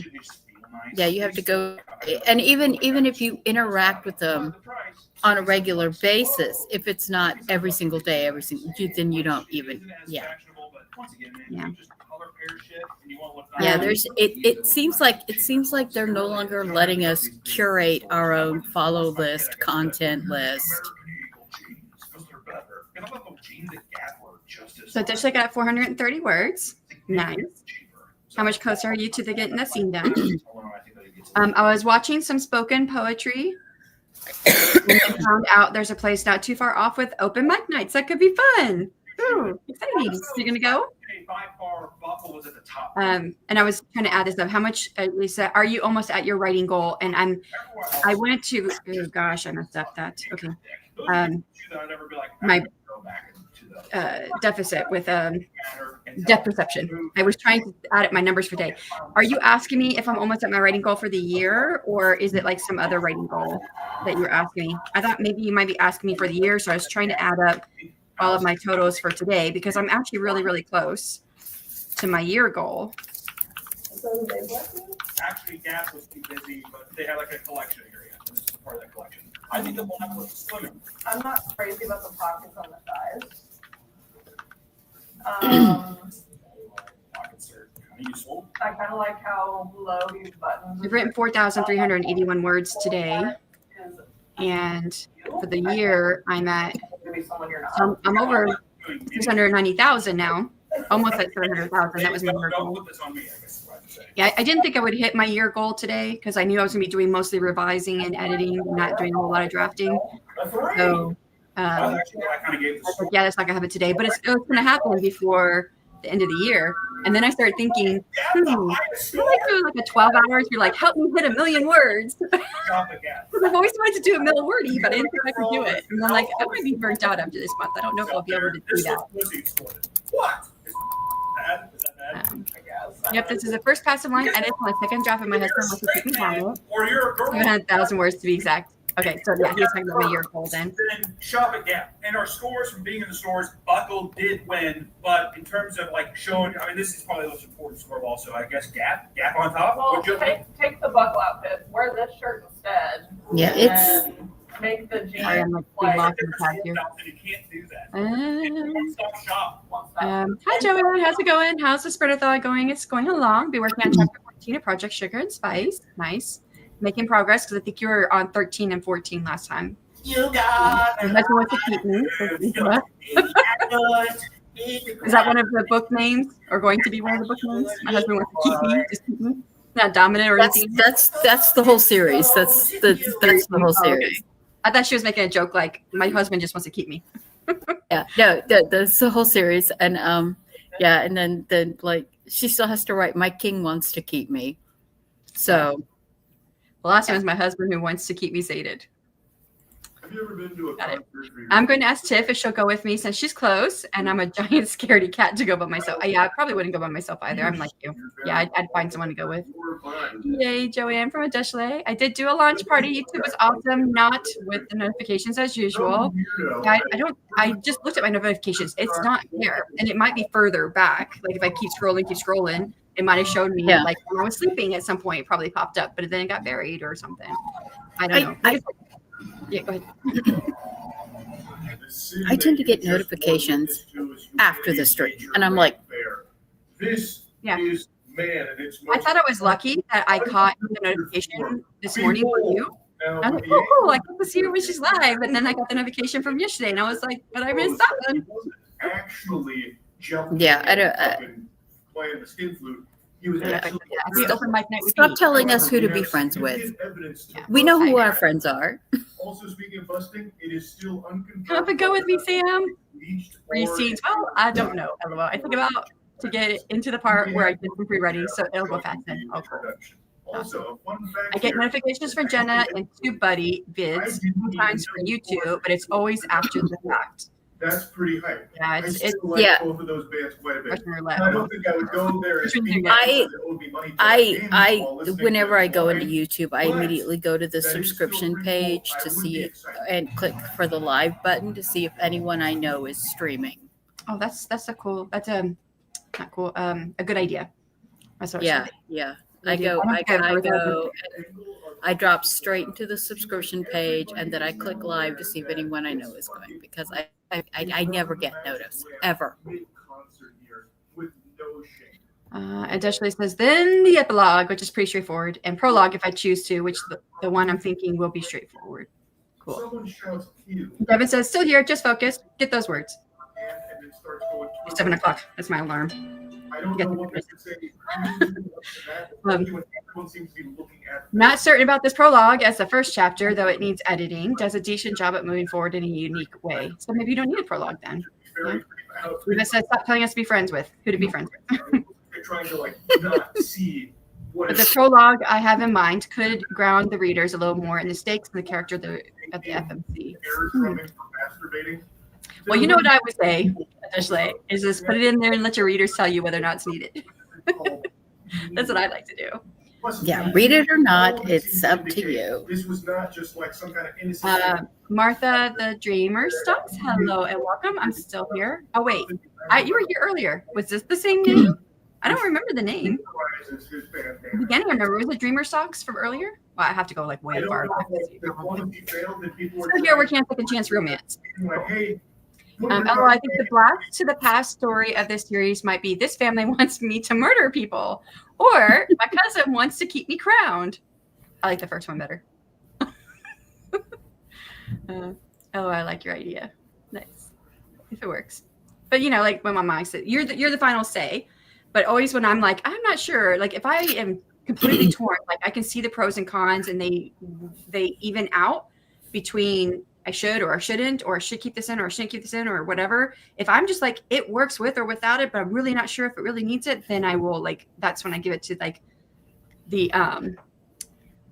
the readers and say, hey, what do you think about this? And then they usually have different opinions too. So I just look at what they think. The dreamer to the middle. I added a dream. Okay. That's why I was like, okay, I recognize the photo and Martha, but I was like, And then when you said second chance romance, I was like, yeah, I know this. We read about this earlier. We talked about this earlier, the contemporary romance. But I didn't recognize the Dreamer Stocks. I was like, that seems new to me. LOL. It makes a lot of sense. Yay. I have been here for most of it. Well, thank you. I appreciate it. Appreciate the company, working alongside other people. So, okay. I do want to close out at the latest by 8. We'll probably get done a little bit sooner. So I'm not going to do another hour-long sprint. I figure we just do a 45-minute, and then we can close out and then be done for the night. So, sound good? Yeah, 12 hours, and then we have tomorrow. Yes, lots of streams going on tomorrow. At the down below in the description box, you'll find out more information about August80K, and Mama Maggie says we'll be doing this again in October. Yes. And so if you can take a look at it, you can see what the goals are and what this has been all about so that you can see if you want to try it out with us in October. And then below all of that information, there are the spreadsheets of sprints. And so all the sprints that are happening tomorrow, from what I can see, there's a lot of sprints on there tomorrow already for the people who are doing Yeah. So you'll be able to Yeah, see who's going. It's been a really, really fun month. A lot of people getting their routines back in order. You just were blasting out the words. You were having so much fun writing. You just, and that's the whole point of it, is to get us back into this routine of writing, to get us back to where we love writing, because Happy place. we've all been doing so many non-writing things This year. This year has just been, yeah. Listen, I'd like to do August again. So we'll do August again in October. Yep. Yeah, I get this. Additionally, my mind keeps turning back to the first few pages matter so much. They do. They matter a lot. That's why I got a developmental editor for my first 4 chapters, and including my prologue for my latest book, because I was like, something's not right here. I need this to be right because this first pages matter. Some people, ages included, stop reading after the first paragraph if they see something they don't like. Yeah. And it's probably going to get worse with AI in there. So. All right. Got a 45-minute timer. Pop in. I'm trying out an ADHD writing challenge, 3 days of 60,000 words. What? Wait, 60,000 words a day for 3 days, or 3 days, or 60,000 words over 3 days? That's a lot. That's 20,000 words a day. 20,000 words a day. I write a lot. I don't think I write that much. No, I don't think I hit 20,000 on any of the days this month, even though I have a lot of words. I'm only at 245, so there's no way I would hit 20,000 every day. And I have not written for 4 days of the month. 4 days of the month. So, LOL. What? Yeah, I don't think I could talk fast enough to blurt out 60,000 words in 3 days. Nope, me neither. I'd be talked out, I think. All right, let's go ahead and get this sprint going. If I find the right tab. There's lots of channels on here. But okay, for anyone who's leaving out, thank you so much for coming. This one does not have a 3-second countdown. So for everyone else, I'll see you on the other side of 45 minutes, and good luck.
And that's time. That actually scared me.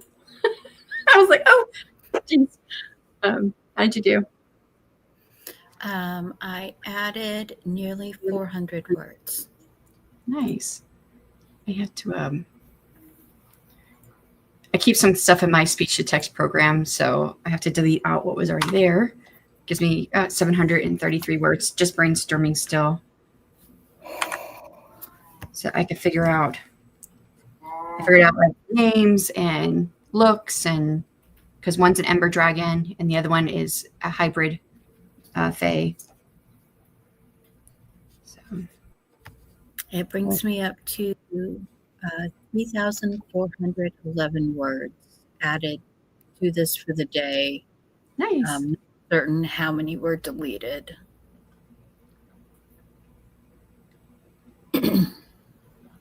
Are you counting the words you delete? No. Okay. That's just the total word count in the document. Gotcha. So I think I'm around 5,000 for the day. So I've replaced words and then I've written words. Nice. And you count the words that you write. Mm-hmm. We left off with what when Martha was saying 3 days of 60,000 words. Eva said, I finished one. We got a lot of comments here, so I'm going to try and go through these quickly so we can be done by 8. Finished every draft I finished within 1 week of starting it. So I don't know, maybe onto something with that challenge for me. Nice. We all know I can talk that much. I think the most I've done was like 10K plus or minus 1K. I love to do it though. Yeah, try it, right? 10,000 words in a day, but I'm here for it. Get that hyper focus on. I think the most I've written in one day was 17K. 20,000K would be awesome. I think mine's 18K is my top. Sorry, wrong. It's a 3-day 30K challenge. Yeah, we're talking about 60,000 words. And it was 30,000. You finished every draft in a week, Eva? How many words is that? What genre? And wow. From AK Mulford. Okay. I'll have to look that up. 17K. Also, how? LOL. Mine was all dictation when I did the 18,000. Middle grade under 30K. Yeah, 3K an hour is not uncommon for me when I'm set to finish a draft. Is that dictating or writing, typing? It doesn't happen much, so consistency is better. I'm just not capable of it. Yeah, life sometimes gets in the way. I didn't sleep. Food was given to me like I was a goblin to reach that 17K in 20 hours. Nothing. I really wanted to do rapid publishing. Yeah, it's hard. And I don't think rapid publishing carries the same weight as it did a couple of years ago, as far as what it can do for you, especially now with all a bunch of AI stuff out there. Yeah. Everyone thinks I rapid publish, but the truth is I have this huge backlog that I'm publishing. So I'm not rapid publish writing. I'm just editing and stuff. And it's just because, my backlog was 2.5 million words before I started publishing. So yeah, it's a lot. Yeah. So, and some people do that. They'll write a whole lot. Inca York. She did that. York. She wrote like her first series or most of her first series before she ever started publishing it. So when she was publishing it, it looked like it was coming out. It was not real rapid, like not every 90 days, but she had a book coming out pretty frequently. But she had wrote a lot of it beforehand. So yeah. Food is often given to me like a goblin. Actually, that's what I intend to do with my short stories. I'm planning an 8 short story series, and I've written 2. I've got the third one outlined. I plan to write all 8 and then publish them one a month.